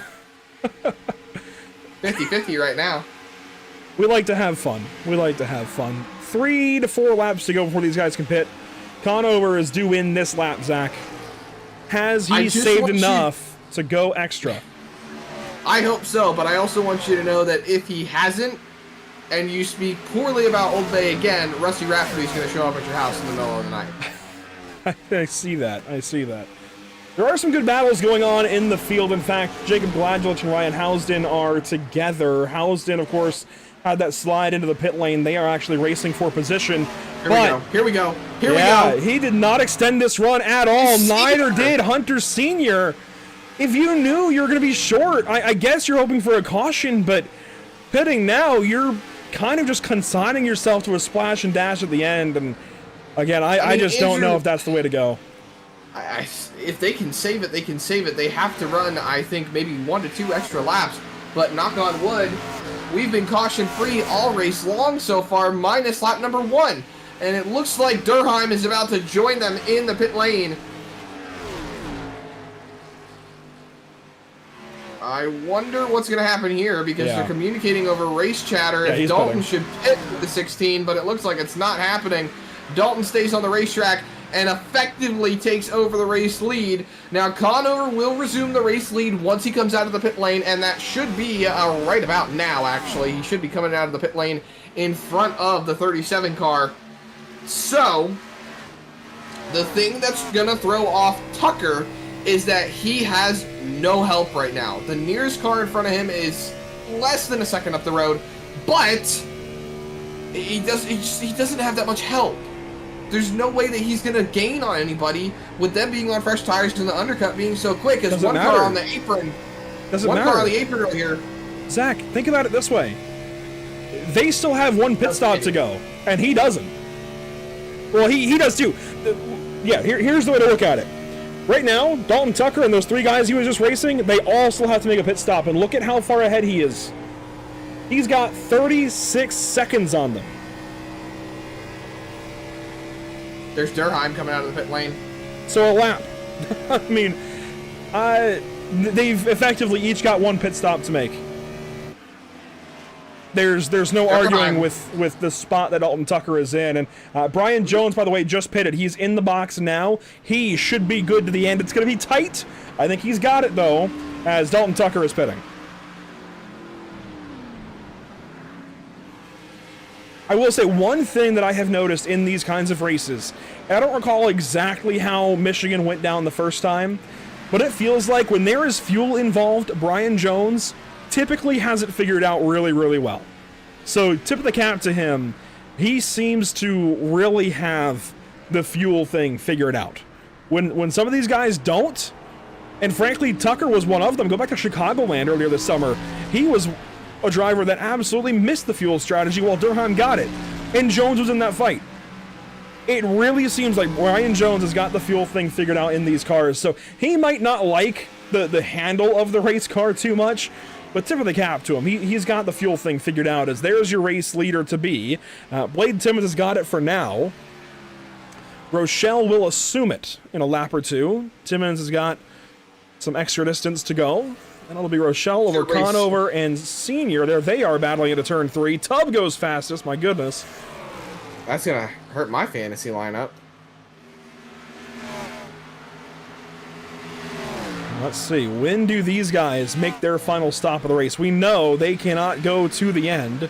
Are they going to wait on a caution and splash and dash if they have to? Or will they give in and try to split it up? I know I would. I would have already tried to split it up, because this has a green flag look to it, and frankly, in this league, you get a lot more green flag races than you get cautions. That's not even trying to suck up to Josh Conover and NORA at all. Just looking at it analytically, as Malone now goes fastest, these guys have a lot of green flag races. This looks like another one of them.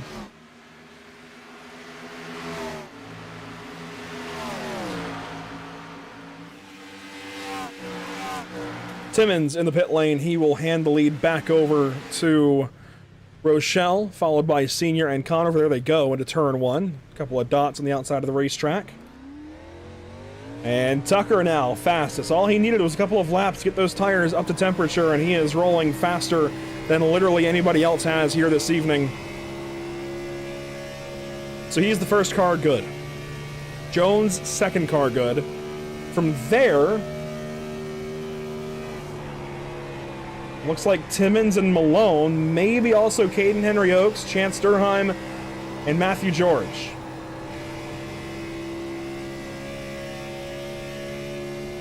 So most of the top 10 Needs a yellow, including this guy. Well, there is still potential to save. There is a lot of potential to save, actually, as Conover... actually, Conover's behind Hunter Sr., so I would think at this point, Josh is starting to realize that he can save, and he's got about 1.6 seconds to Tucker, but honestly, if Josh lets Dalton by, I mean, that's race over right there.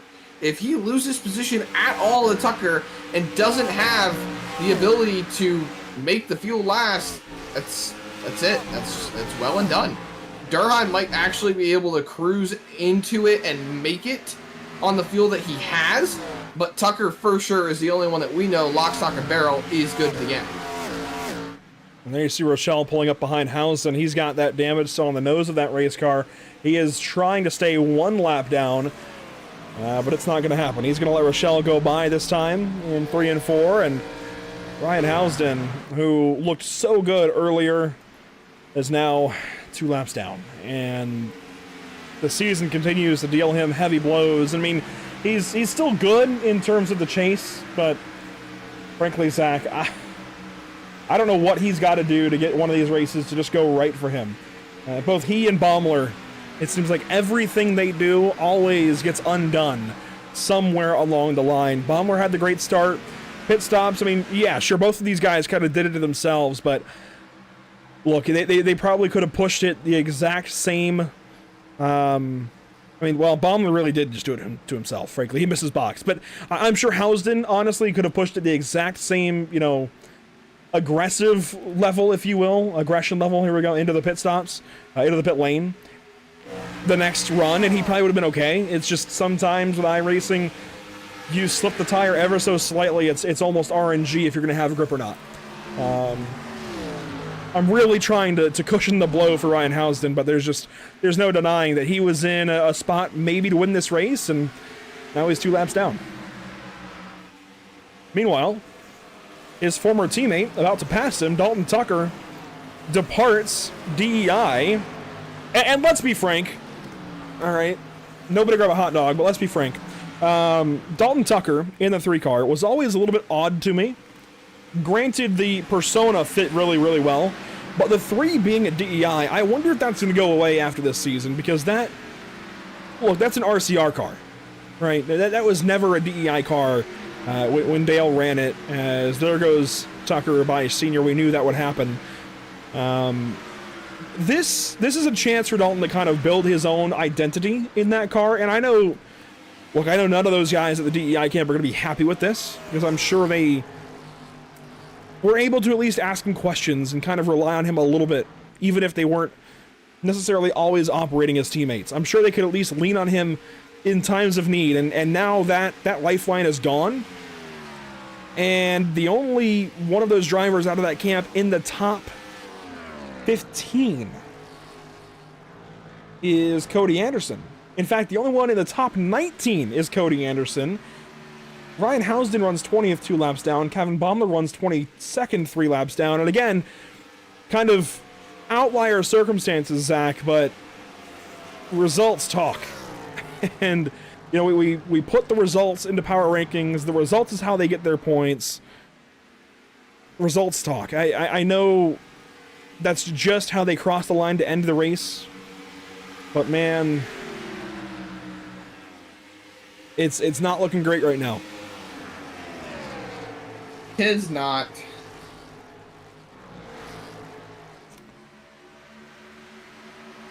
Tucker goes on by Scav Nicky right there. That puts the 38 car 2 laps down. Now nothing in between him and Rochelle, other than the fact that 12 car needs to make a pit stop. Yeah, and he's due in about 10 laps.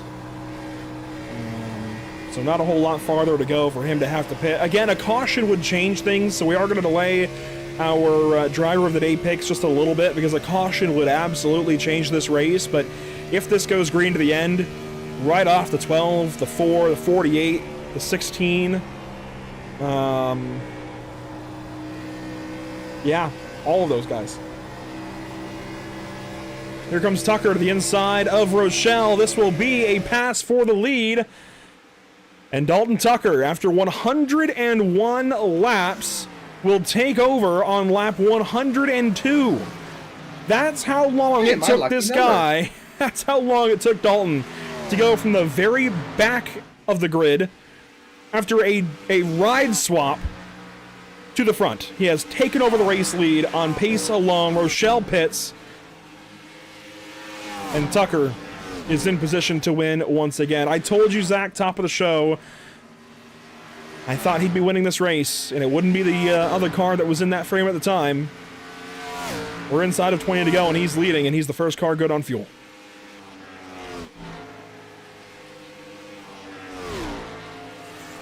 Everything's just starting to take shape. And look again, a caution can change all of this. But as of now, yeah,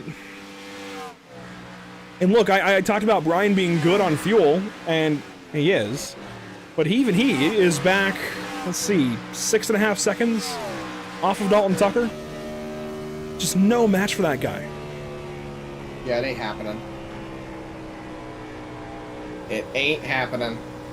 But I will say Brian Jones is poised for a second place finish tonight if this runs out as it looks like it will. Because again, he should be good on gas. He might be, coasting to the end, but he should at least get 2 and complete that last lap under power at least most of the way. Sometimes you're kind of sputtering off of turn 4. Maybe he'll be in that boat tonight, but the 37, the 45, and the 3 look to be the top 3 that are good. And how about this? Cody Anderson might be about to get passed by his old ride, the 33, being driven tonight by Blade Timmons.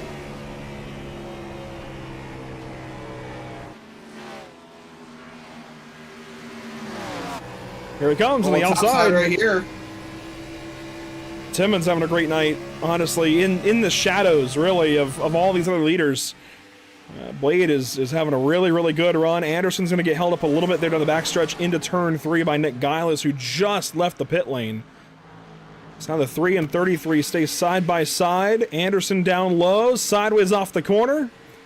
And he will relinquish that position officially to Blade Timmons. That is good for 6th currently as these guys fight. Senior, Durheim, and Conover. I maintain that these are 3 of the best any given week, but frankly, they've been bested tonight.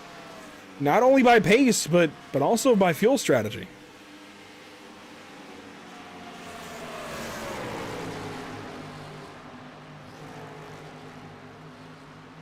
Fuel strategy has been the name of the game all night, Andrew.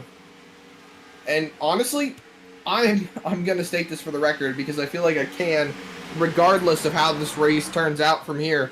This has got to be one of their quicker races. Caution! Caution is out. Why did I have to say anything? Nick Gillis on the front stretch. I told you a caution would change everything.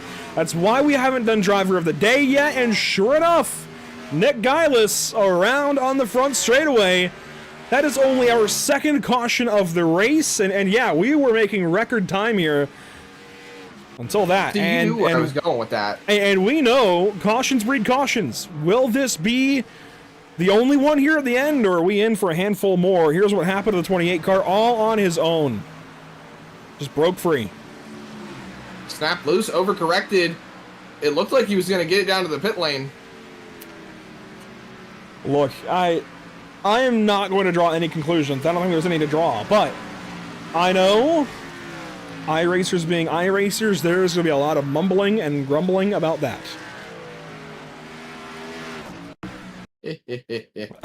Look, I am not accusing anybody of anything. I don't think Nick would do that anyways, but this is going to draw the ire of many drivers who had this fuel strategy figured out for themselves, and I can at least see why they would be annoyed.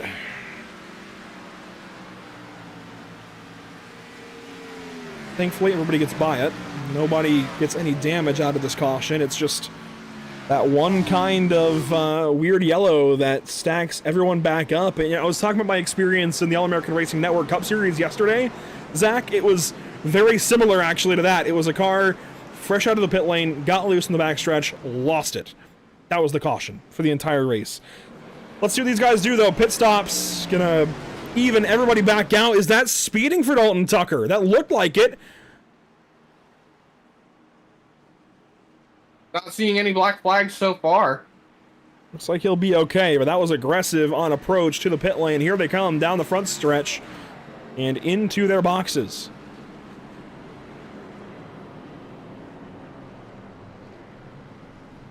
Tucker's out of the box. He is out and away. Rochelle has stayed out. There's Tucker working down the left side of the lane. Look at that. 2 tires. 2 tires for Chase Durheim.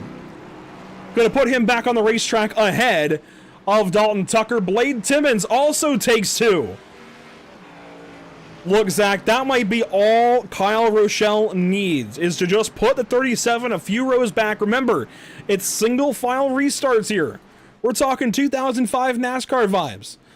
That is huge for Kyle Rochelle. I know he's on old tires, Zach. I don't think they're going to fire off that badly. Wait. Where's Durheim going? Okay, I got concerned there that maybe Rochelle had a black flag, but Rochelle should be leading us to the green here. This is... Well, you've also got Kenny staying out to get back on the lead lap.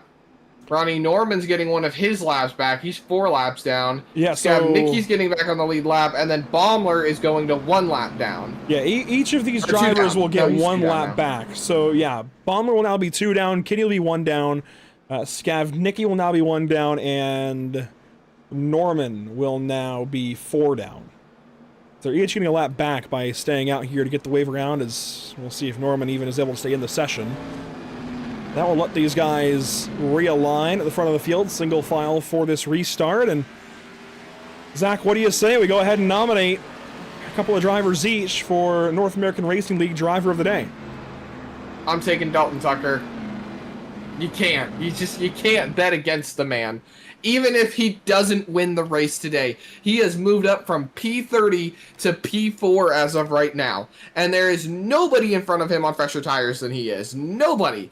He's got a set of 2 in front of him, a set of 2 in front of him, and then a few laps old set of 4s.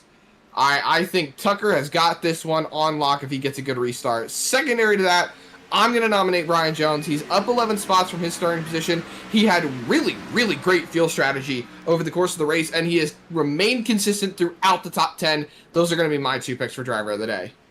I was going to go right to Jones as well. I will go for Kyle Rochelle then. Look, I don't know how this is going to work out for him, but what positioning for himself. 10 laps to go on this restart. He is not somebody you would have thought to be a threat for this win. Well, let's rewind to 2005, and who won this race in reality? That was Jeremy Mayfield. Need I say any more? And you know what? How about a guy who also took 2 on this restart? Well, never mind. I might hold my last pick. I want to make it right. I want to make it good. So we'll let this restart happen. I will make it very quickly after green. I wanted to go for somebody, but we'll wait a little bit. Here we go. Restart zone. Rochelle and the rest into the zone. Big restart for the top 3.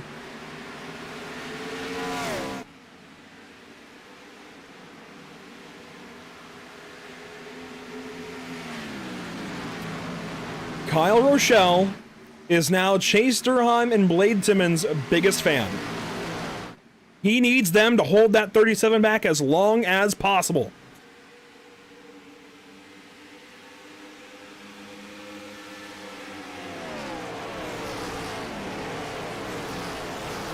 The rest of this race is just taking shape. We've only got 9 to go at the flag stand. I'm going to go ahead. I want to take a safe bet, actually, for driver of the day. I wanted to go a little outside the box, but I want to give recognition to somebody who dominated most of this race, put himself out front, and ran a lot of really clean laps. That's Josh Conover. He's also the cleanest driver in this league to this point this season. Conover is my second pick for driver of the day. He's still top 10. Who knows what could happen these final 9 laps at Michigan. Rochelle leads, and it's Durheim, Timmons, and Tucker. Can the 37 get back to the front? He's trying with everything he can to make it work, to get back up there. He's running out of time, Andrew. These 2 tires, they might have been actually a great call. Absolutely, I think they were. Even if just to delay the 37 winning this race, right? I don't know how long it lasts as Conover goes fastest. He's still 7th. Look at this fight. He's got Chance Durheim over his right shoulder up the racetrack. Brian Jones in his mirror, and he's chasing Hunter Sr. down in the bottom groove of the racetrack. Conover with the run. Tucker not able to go anywhere yet on Timmons. Mostly single file through the balance of your lead lap field. And the 48 goes right back down to the basement looking for something on this 17 car.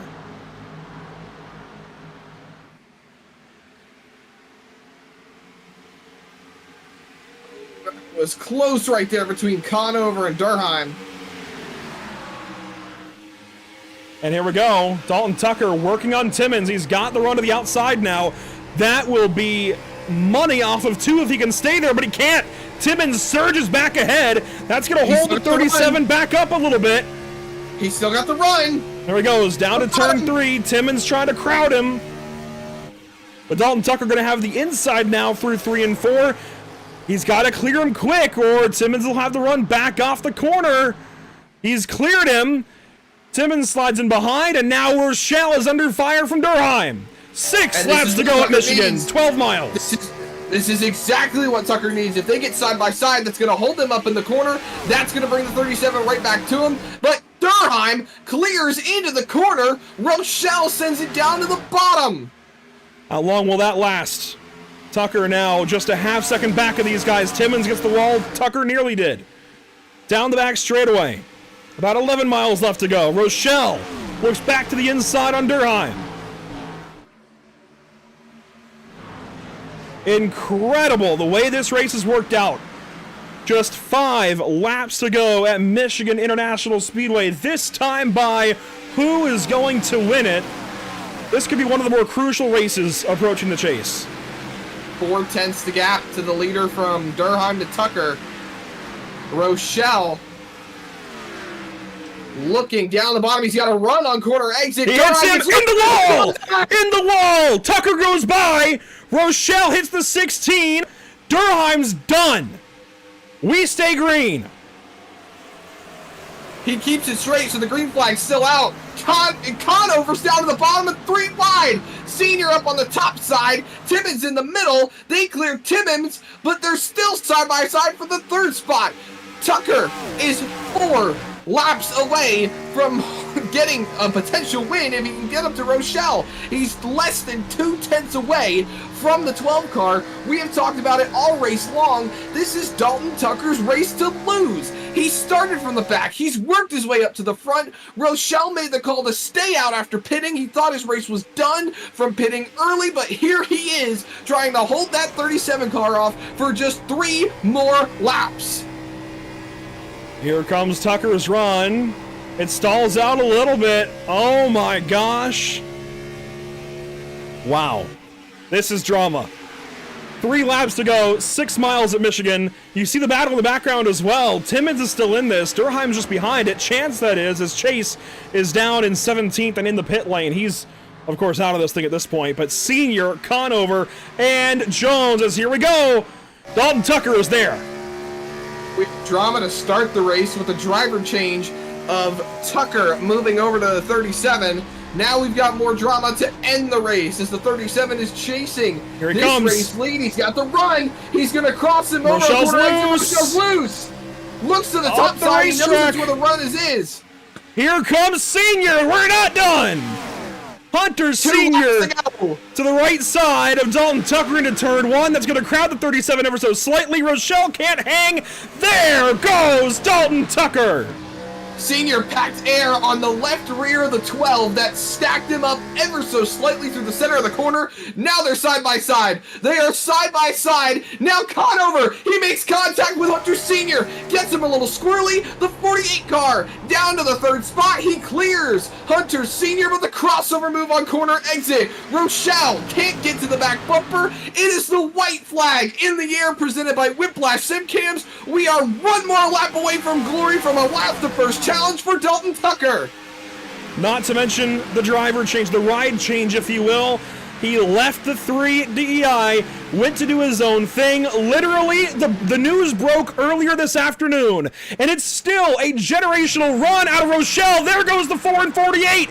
Brian Jones through to third place. He won here back in June, and they're all going to watch that green, black, and yellow Tequila Patron number 37 of Dalton Tucker off of turn number 4. Tucker does it again. Win what? Number 7 on the season? Incredible. What a job. What a drive. What a race. Andrew, have you ever? No, I don't think I've ever. And now I've got to scroll a little bit farther in my drop down to select Dalton Tucker for this graphic. As you see, Senior hit the wall in the background. From 3 to 37, Dalton Tucker proving he can do it on his own.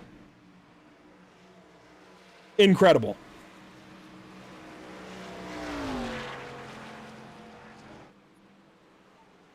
This is going to send a couple of shockwaves around the series. Not for the fact that Dalton Tucker won a race, but to separate from that team, to do his own thing. Clearly, painting the car wasn't a problem. They got that done quick, right? But, boy. And, you know, we said earlier, realistically, what's it going to change on the racetrack? Just the colors on the race car. It's iRacing. They all have equal equipment, fixed setups. Boy, that's evidenced here tonight.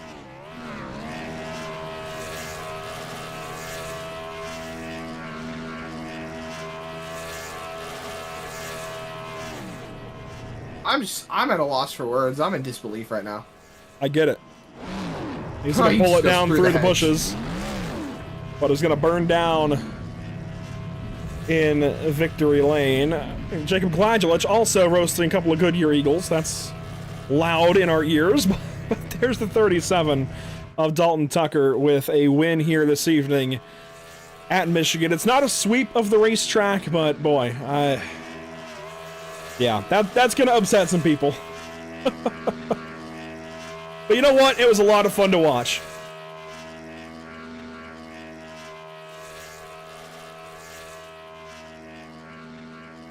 Oh boy.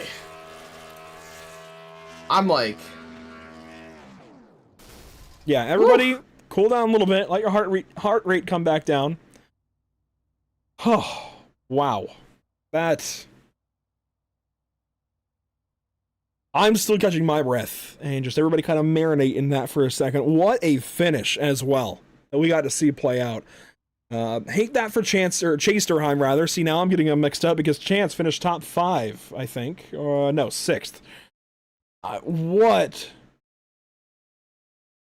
a run. What a run. For the whole league. This was a good one for sure. I know that's going to upset some, but man... Sometimes just gotta sit back, smell the roses, and accept that it was a good one. Let's go through your unofficial race results. Dalton Tucker only led 14 laps tonight, started 30th. Neither of those stat lines makes a whole lot of sense for him, but the win sure does. Dalton Tucker will be talking to us here in a moment. Kyle Rochelle second. What a night for him. Brian Jones third. Golly, that is cool to see for Rochelle. A rookie here in the series, hasn't made every race, isn't in contention for the chase or anything, Zach, but that is cool to see. Josh Conover 4th, Blade Timmons your top 5. That's also good to see for Blade. Just come in here on kind of moment's notice and jump in the 33 car and have such a good run. Again, quietly, but in the top 5 there. Chance Durheim nearly there with him. Hunter Sr. on the wall late, 7th place. Jacob Malone, good top 10 for him. And hey, Caden Henry Oaks, that looks good for my fantasy team, so I'll take it. He'll finish in the 9th spot, and Jake Christenberry there in 10th. Further down the running order, though, Cody Anderson ends up in the 11th spot in his first start in the 3 car with Matthew George right behind him in the 12th spot. Kyle Tubb ends up 13th with Nick Hom in the 14th position. Jacob Gladulich 15th on the running order, and that is all of your lead lap cars. About half the field on the lead lap, half of the field 1 lap down. Nick Geilis in the 16th position with Joseph Andujar III 1 lap down as well in the 17th position. Ben Kinney's, John Skavnicki, and Ryan Housden make up the rest of your top 20. little farther back, 21st spot. How about 2 laps down for Kevin Baumler? This is just a lot of unfortunate circumstances for these next 3, Baumler, Durheim, and Norman. The top 2, at least, of those 3 should be in the chase, right? Baumler and Durheim, they're good, but Ronnie Norman did not need this, could not afford this, frankly, and this is going to really hurt his season, especially with Tubb going 13th. I mean, it's not a huge run for him, but that's certainly points, and even the 20 of Gladulich clearing the 7. This is going to put Ronnie in a hole. 3 races to go. I will say it feels like he's a short track guy, and 2 of these races are short tracks, but I don't know. A little farther back, you see Brad Fulham, Jordan White, Josh Adams, and everybody else out of the race early. Caden Perkins, I'm glad he's at least credited there with 28th after everything that was there at the beginning of the race, but I hate to see that for Caden early in the night. We'll go ahead and grab your race winner, and I gotta review my notes to make sure, yeah, this is number 7 of the points wins for you, Dalton, but number 1 doing it in your quote-unquote own ride. Walk us through the day that has been for Dalton Tucker. I mean, I thought changing numbers, obviously you start at the very back. I thought there's no way it's going to go green the whole way. No possible way I can maybe get a top 5. I'll be happy with that. And I don't know if they were racing each other at some point and it kind of pulled a lot of people up to them, but I just kept chipping away. Like every run I'd cut 3, 4, 5 seconds off, and I was like, I've got a real shot to pass these guys on the last run. And I did it, honestly, a lot sooner than I thought I would. And then that caution came out, and I was like, my damn near perfect race just ruined. And I knew somebody was going to take 2, somebody was going to stay out. And with this air package, it's almost impossible. And I don't know if I could have won if Kyle and Chase didn't get together. It would have been extremely difficult. I'm not gonna lie. I really think the number 3, the Intimidator persona, fit you. I think this one fits you too. That black and green Tequila Patron number 37 is gonna be one that kind of strikes fear into rearview mirrors across the entire series, these final 13 races, and probably did tonight as well, going from 30th up to the front. And what was that like? I mean, you had to dig from a really deep hole there at the start. The caution nearly took you out off the green flag. I mean, this was... I mean, look, you had them covered on pace and on fuel strategy ultimately until we got that last caution, but you still had to work for it quite a lot. Yeah, it was a different kind of working for it. It was a lot of patience, because I'm sure y'all saw the beginning where, I mean, there was a cluster of us all together, and I about passed everybody, and then I got passed by that whole group again, so I was like, all right, I got to regroup, just don't burn my tires. And I eventually got back around them and was able to kind of gap them a little bit. But you figure these big tracks like this are going to go green for a long time. And typically once you get past the early caution, it goes all the way to the end. And I knew I'd just save tire, be patient, let people burn their stuff up, and then hopefully the air blocking and all that doesn't hurt you as bad. And I mean, it worked like a charm for about 105, 110 laps, and I really wanted it to go green the whole way, because I thought it'd been really cool to kind of put that feather in my cap from starting dead last and basically going caution free all the way to the front. But I mean, that was a stressful ending to that one.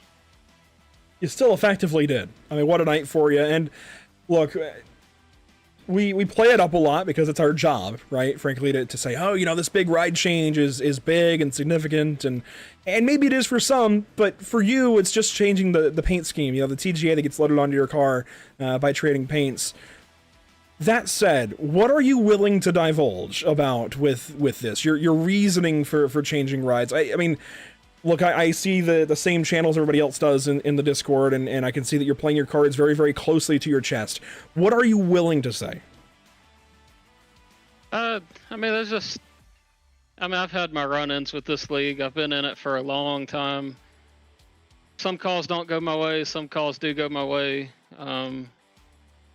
Maybe I get my head on my shoulders and my feelings kind of, they come out, and I still consider everybody on DEI my friend. I mean, I'd still race with them.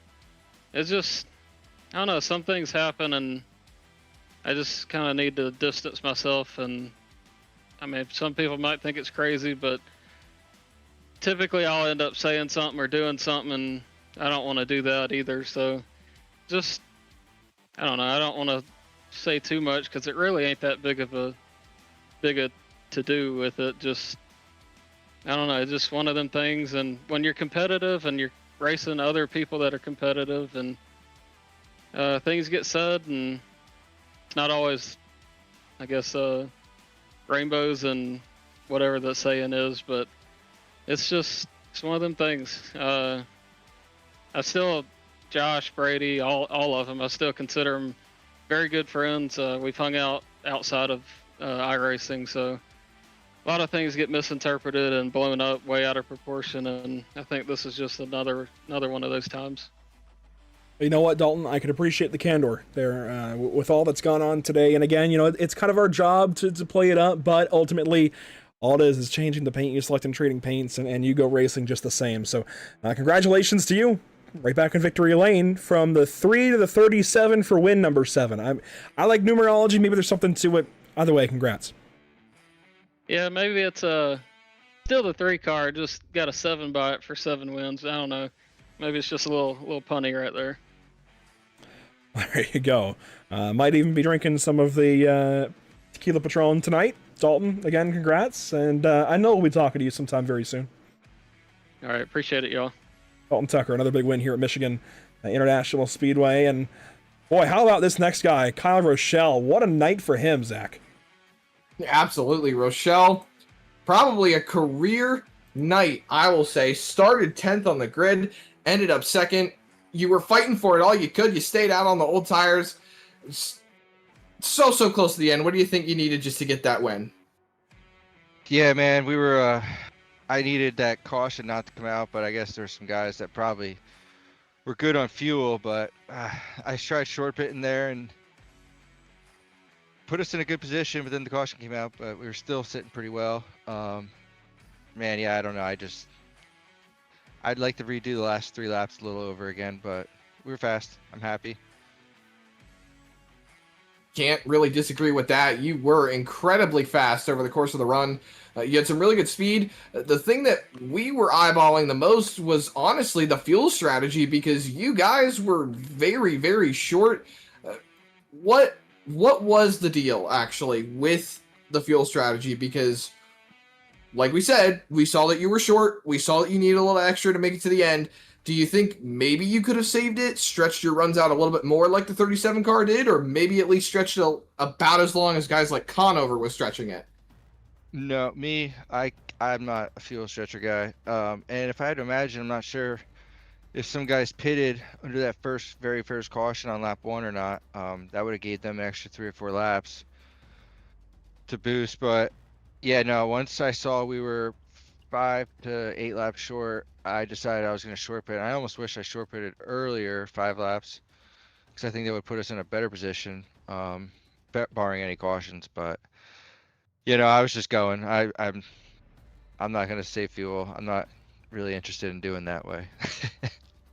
Understandable. You went for it all you had, and you still walked away with an incredibly good finish. So congrats on that 2nd place finish. That's going to be a solid points day for you, and you know, you never know. Maybe we'll be talking to you again sometime soon. Yeah, hopefully. Obviously, I feel bad what happened to Chase there. I did not mean to get into him, and kind of a racing deal. I feel bad, but it is what it is, and we'll move on to next week and see what we can do. Absolutely. Congratulations on that 2nd spot. Hopefully we'll be talking to you again. That is Kyle Rochelle, Andrew, and I mean, honestly, can't really disagree with the man on his pace. He's a really good job to keep himself in a good contention. And look, obviously he did not mean to crash Chase Durheim there at the end. He was trying to keep the run going, and there's a lot of cars now in the NASCAR stable that can take that contact and not immediately crash somebody. At the same time, this is not the first time this has happened to Chase Durheim. Think back to Charlotte with him and Dalton Tucker. He basically just got scooped up out of turn 2 the exact same way, exact same corner, just different track and different driver. And there is something to be said for the fact that we are 23 races now into the season, and we all know the profiles of these cars, and that you can't really do that. But again, Kyle had no malintent, and I guarantee next time he's in that situation, he's going to think back to this moment and realize, hey, let's maybe breathe the throttle a little bit, or pull the car down, or something different rather than just hitting the car ahead. It's part of learning. It's part of life. Hate it for Chase Durheim, but yeah, I think it's very important sometimes to sit back and realize, all right, this is a technically video game. This is not for $1 million. This is not for a NASCAR Cup Series ride. You've got to learn somehow. And yeah, hate it for Chase, but that's part of life and part of learning. That said, Brian Jones, part of life and part of learning is also maybe just try not to interview the same guy who won the race back in June, because you're going to be talking to him twice. Here we are, Brian Jones. And look, if the fuel run had gone the same, I think you'd be one spot higher, certainly, second place. Third, though, not so bad, especially when you won back here in June, June, if I can get the words out right. That makes your average finish here this season second. That's pretty solid, right? Yeah, overall not too bad. I mean, I feel like once you're kind of locked into the chase, which I don't know if I am or not, but I'll probably be in the chase. It's really just about getting wins. So second's the same thing as last, I guess, at this point. But really just out here trying to win races, and didn't really get it done tonight. I think there was a part of the race kind of in the middle there. I don't know what happened. I got stuck behind the 12 car, and I just couldn't make up any ground. And then I started getting a little bit loose off, and Dalton passed me. And after Dalton passed me, it was kind of over at that point. And I'm going to kind of poke and prod here. And I know kind of the running, not skit, but we don't have to say what team you're on or anything, but I know you are in the industry, okay, the NASCAR industry. And I can't help but wonder myself that part of why you're able to be on the jump on the fuel strategy a little better than most of the rest of this field, frankly, you're an industry member. A lot of these guys are not. I mean, I know Vincent Arthur is, but he wasn't here tonight. A lot of these guys are, sim racers, by breed, I guess, if you will. And I can't help but wonder, like I said, that kind of maybe gives you an edge to immediately be thinking about saving fuel and analytically how to give yourself the best chance if the race goes green all the way, but also manage that short run pace. Do you feel like there's something to that? Well, I ran out of fuel the other night in my micro sprint in real life. So, maybe not. I don't think that has a whole lot to do with it. I might be better at doing fuel on iRacing than real life, but yeah, I think it's just some people look at their iRacing fuel calculator and trust that, and you can't trust that. You have to do the math yourself. So I think that's kind of the big thing. I know a couple of these guys in here, they got really screwed by the iRacing fuel calculator tonight, or they would have if it'd gone green. So I think that's really just the biggest factor. And of course, from here, it's out to Bristol. I recall you being decent there as well. I mean, any kind of, I guess, expectation from you? I know you're going for wins, at least up until the chase, and from there, we'll kind of see what happens. But it's Bristol, it's California, it's Richmond. Three pretty, very different racetracks, right? Do you have any kind of expectation? Yeah, I think I'm good at Bristol. I'm good at all those tracks. Bristol might be my worst one, but again, at Bristol, you just... it comes down to traffic and avoiding wrecks and all those like intangible things that you can't really predict and practice for. So I don't know. All you can do is qualify the best you can, do well on pit road, not get caught a lap down, and I don't know. I don't feel like speed at Bristol is the most important factor. Fair enough. Brian, good to talk to you as always. Like I said earlier, I know we'll be talking to you again soon, so I guess we'll just go ahead and book that probably for next week again. But hey, best of luck, and we'll talk to you in the next one. All right, thanks, guys. Brian Jones with a very solid finish here at Michigan, and how about that? Average finish of second in these two races at this racetrack this season. Look, I know he didn't sweep the racetrack, but he certainly got close. He got very close. Did a fantastic job. I mean, this race was just topsy-turvy. I mean, it was intense. It was that and more, and I think we have a lot of that on the way. 300 laps at Bristol next week, 150 at California, 240 at Richmond, and then we're into the chase. And I don't think the topsy-turvy, as you put it, is slowing down anytime soon. We are admittedly seeing a little more kind of musical doors in some of these cars just as we go on in the season. Let's be real as well. We know it as sim racers. 36 races in a sim racing league is a long freaking time. It's a long time even in the NASCAR Cup Series when they do it for 38 weeks straight on the road.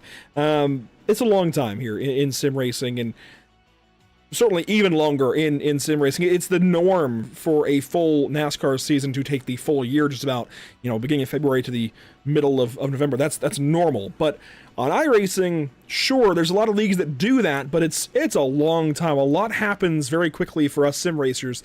That can change a lot as far as if you're able to make these races at the same time every Monday night, on this computer that you're paying to keep the computer up to spec, every couple of years. You're paying for iRacing, you're paying for the content. You got to pay the bills, obviously, to keep the internet and the power on. There's a lot that goes into it, and real life takes over. So we've seen a lot of musical rides, musical chairs, if you will.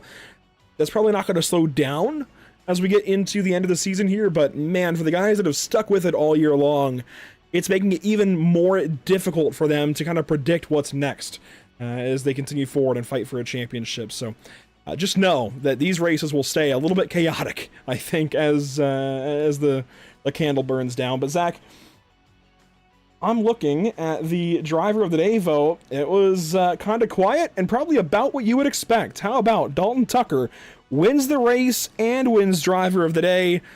Is anybody surprised? Not really. Fair. Not really in the slightest. Fair. I mean, yeah, I don't really have any other comments there. I mean, Dalton Tucker just absolutely ran the best race of anybody this evening, even before those cautions, or I guess that caution at the end. He had this thing wrapped up on fuel strategy, and sure enough, here at the end, wins it on a short run as well. And frankly, if it comes down to the 12 and 16 not getting into each other, maybe it's different, like he said, but with that still happening, it definitely was always going to be Dalton Tucker in victory lane, and that's just how it goes sometimes, how the cookie crumbles. A big thank you to all our partners here with the series: Harpoon Design, Sparks Builders, Dark Star Garage, and of course the National Oval Racing Association, NORA itself. And a big thank you as well to our partners here at the channel: Whiplash Simcams, MX Wraps, ATVO, Murtis Esports, CC's Business, the North American Racing League, Whiplash Creative and TZO Designs. And Zach, here's a look at what is next up for us here at Pit Stop TV. How about it? BRB, Talladega, ARCA Cars, tomorrow night. It's the CC's Business, Busy Bee 266. I'm excited.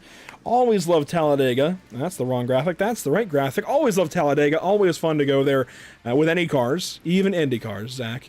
And of course, I'm looking forward to Oswego as well on Wednesday night for the Whiplash Racing League Legends Tour. I don't know what that was. We're trying to get triples, as I trip over my words. We're trying to get 3 races in that night. We'll see how the format goes. From there on to Thursday evening at Sebring International Raceway. Should be fun. The North American Racing League will take their Porsche Cup cars, including Jordan White, in the field tonight. He'll also be in a Porsche Cup car this Thursday for Whiplash Racing at Sebring. So a lot of great racing coming up, Zach, and this is only scratching the surface of what's left in August. Yeah, there's such a great month of racing left to go. I mean, we're only 3 days into August, realistically. There's plenty of time to have some great racing and plenty of time to watch some good racing. So make sure you follow along with pitstoptv.com, facebook.com/pitstoptv, instagram.com/pit_stop_tv. There's a Discord link right there if you want to tune in to all the great stuff we got going on here with Pit Stop TV, other than following along with the social media channels, or if you want to participate in the fantasy live games for all the leagues that we have running. Obviously, you can tune in there as well. Then there's tiktok.com/pitstoptv1, twitch.tv/pit_stop_tv, and youtube.com/pitstoptv1. So much great stuff going on. So many great things to follow along with. I'm excited. I know you're excited. We've got some great stuff planned for the road ahead. Yes, and for those of you out there watching, listening, maybe that have been on the edge about registering for the upcoming Whiplash Racing League National Series, entry fees, season passes, if you will, go on sale tomorrow. 11 a.m. Eastern tomorrow. So if you want to get involved, now's the time. Join the Pit Stop TV Discord, and we will get you involved where you need to be. So, yeah, time has run out, basically. I mean, you'll have plenty of time to register the next 3 weeks or so, 4 weeks even. But they go on sale tomorrow, so make sure to act quickly. 40 of them available, and then part-time rides beyond that. Zach, thanks as always for being here. Another great one. I'm going to be honest, I don't even know how to justifiably close this one out. It was so exciting, but you saw the upcoming races, you saw really everything you need to see. I think we're good. I feel like something's missing. Maybe there is something, but a fantastic race here at Michigan International Speedway nonetheless. Thanks again, of course, to NORA and all the series partners. That is it for us. Amazingly, what a race here from Michigan.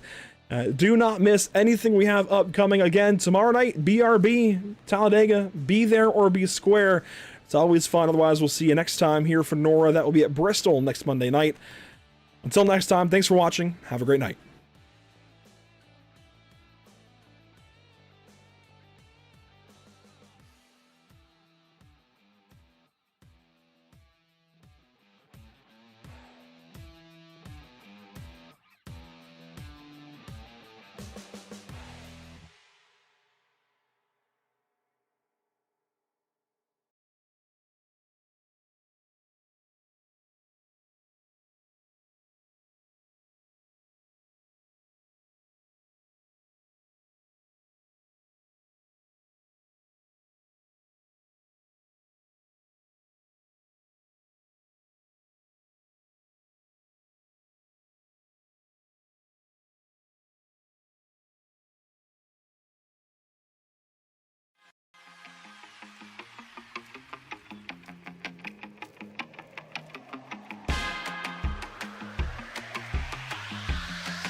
Zelazny might have a run here. He pulls up.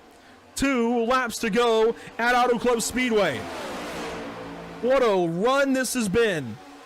5 cars out front just dancing around for the lead. Salas back to the bottom. Honeycutt stuck up top. Slide job out of Salas. Crossover out of Honeycutt.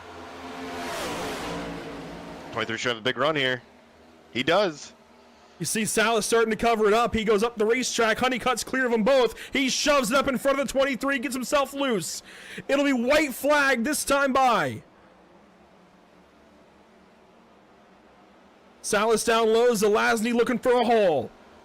Side by side, 3 wide, Coffee in it. White flag is in the air. 1 lap to go. Brought to you by Whiplash Sim Cams. Who is going to win the Luke's Playhouse 200? Honeycutt controlling the race. Coffee in second. Tires are aging. Zelazny off the top rope. Got a little bit free. He's going to crash with lights. And yes, wall there. Who knows? Honeycutt, though, leading the race. Can Coffee get a run? He's going to send it. He hits him. Big bump and run. Coffee's going to try and get away. Can Salas get there? Coffee's going to crash. Salas is going to crash. Watch Nick Lights here to the stripe. Salas is going to do it with no front bumper. Unbelievable. Wow.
There's the white flag from Barney the Flagman. 1 lap to go.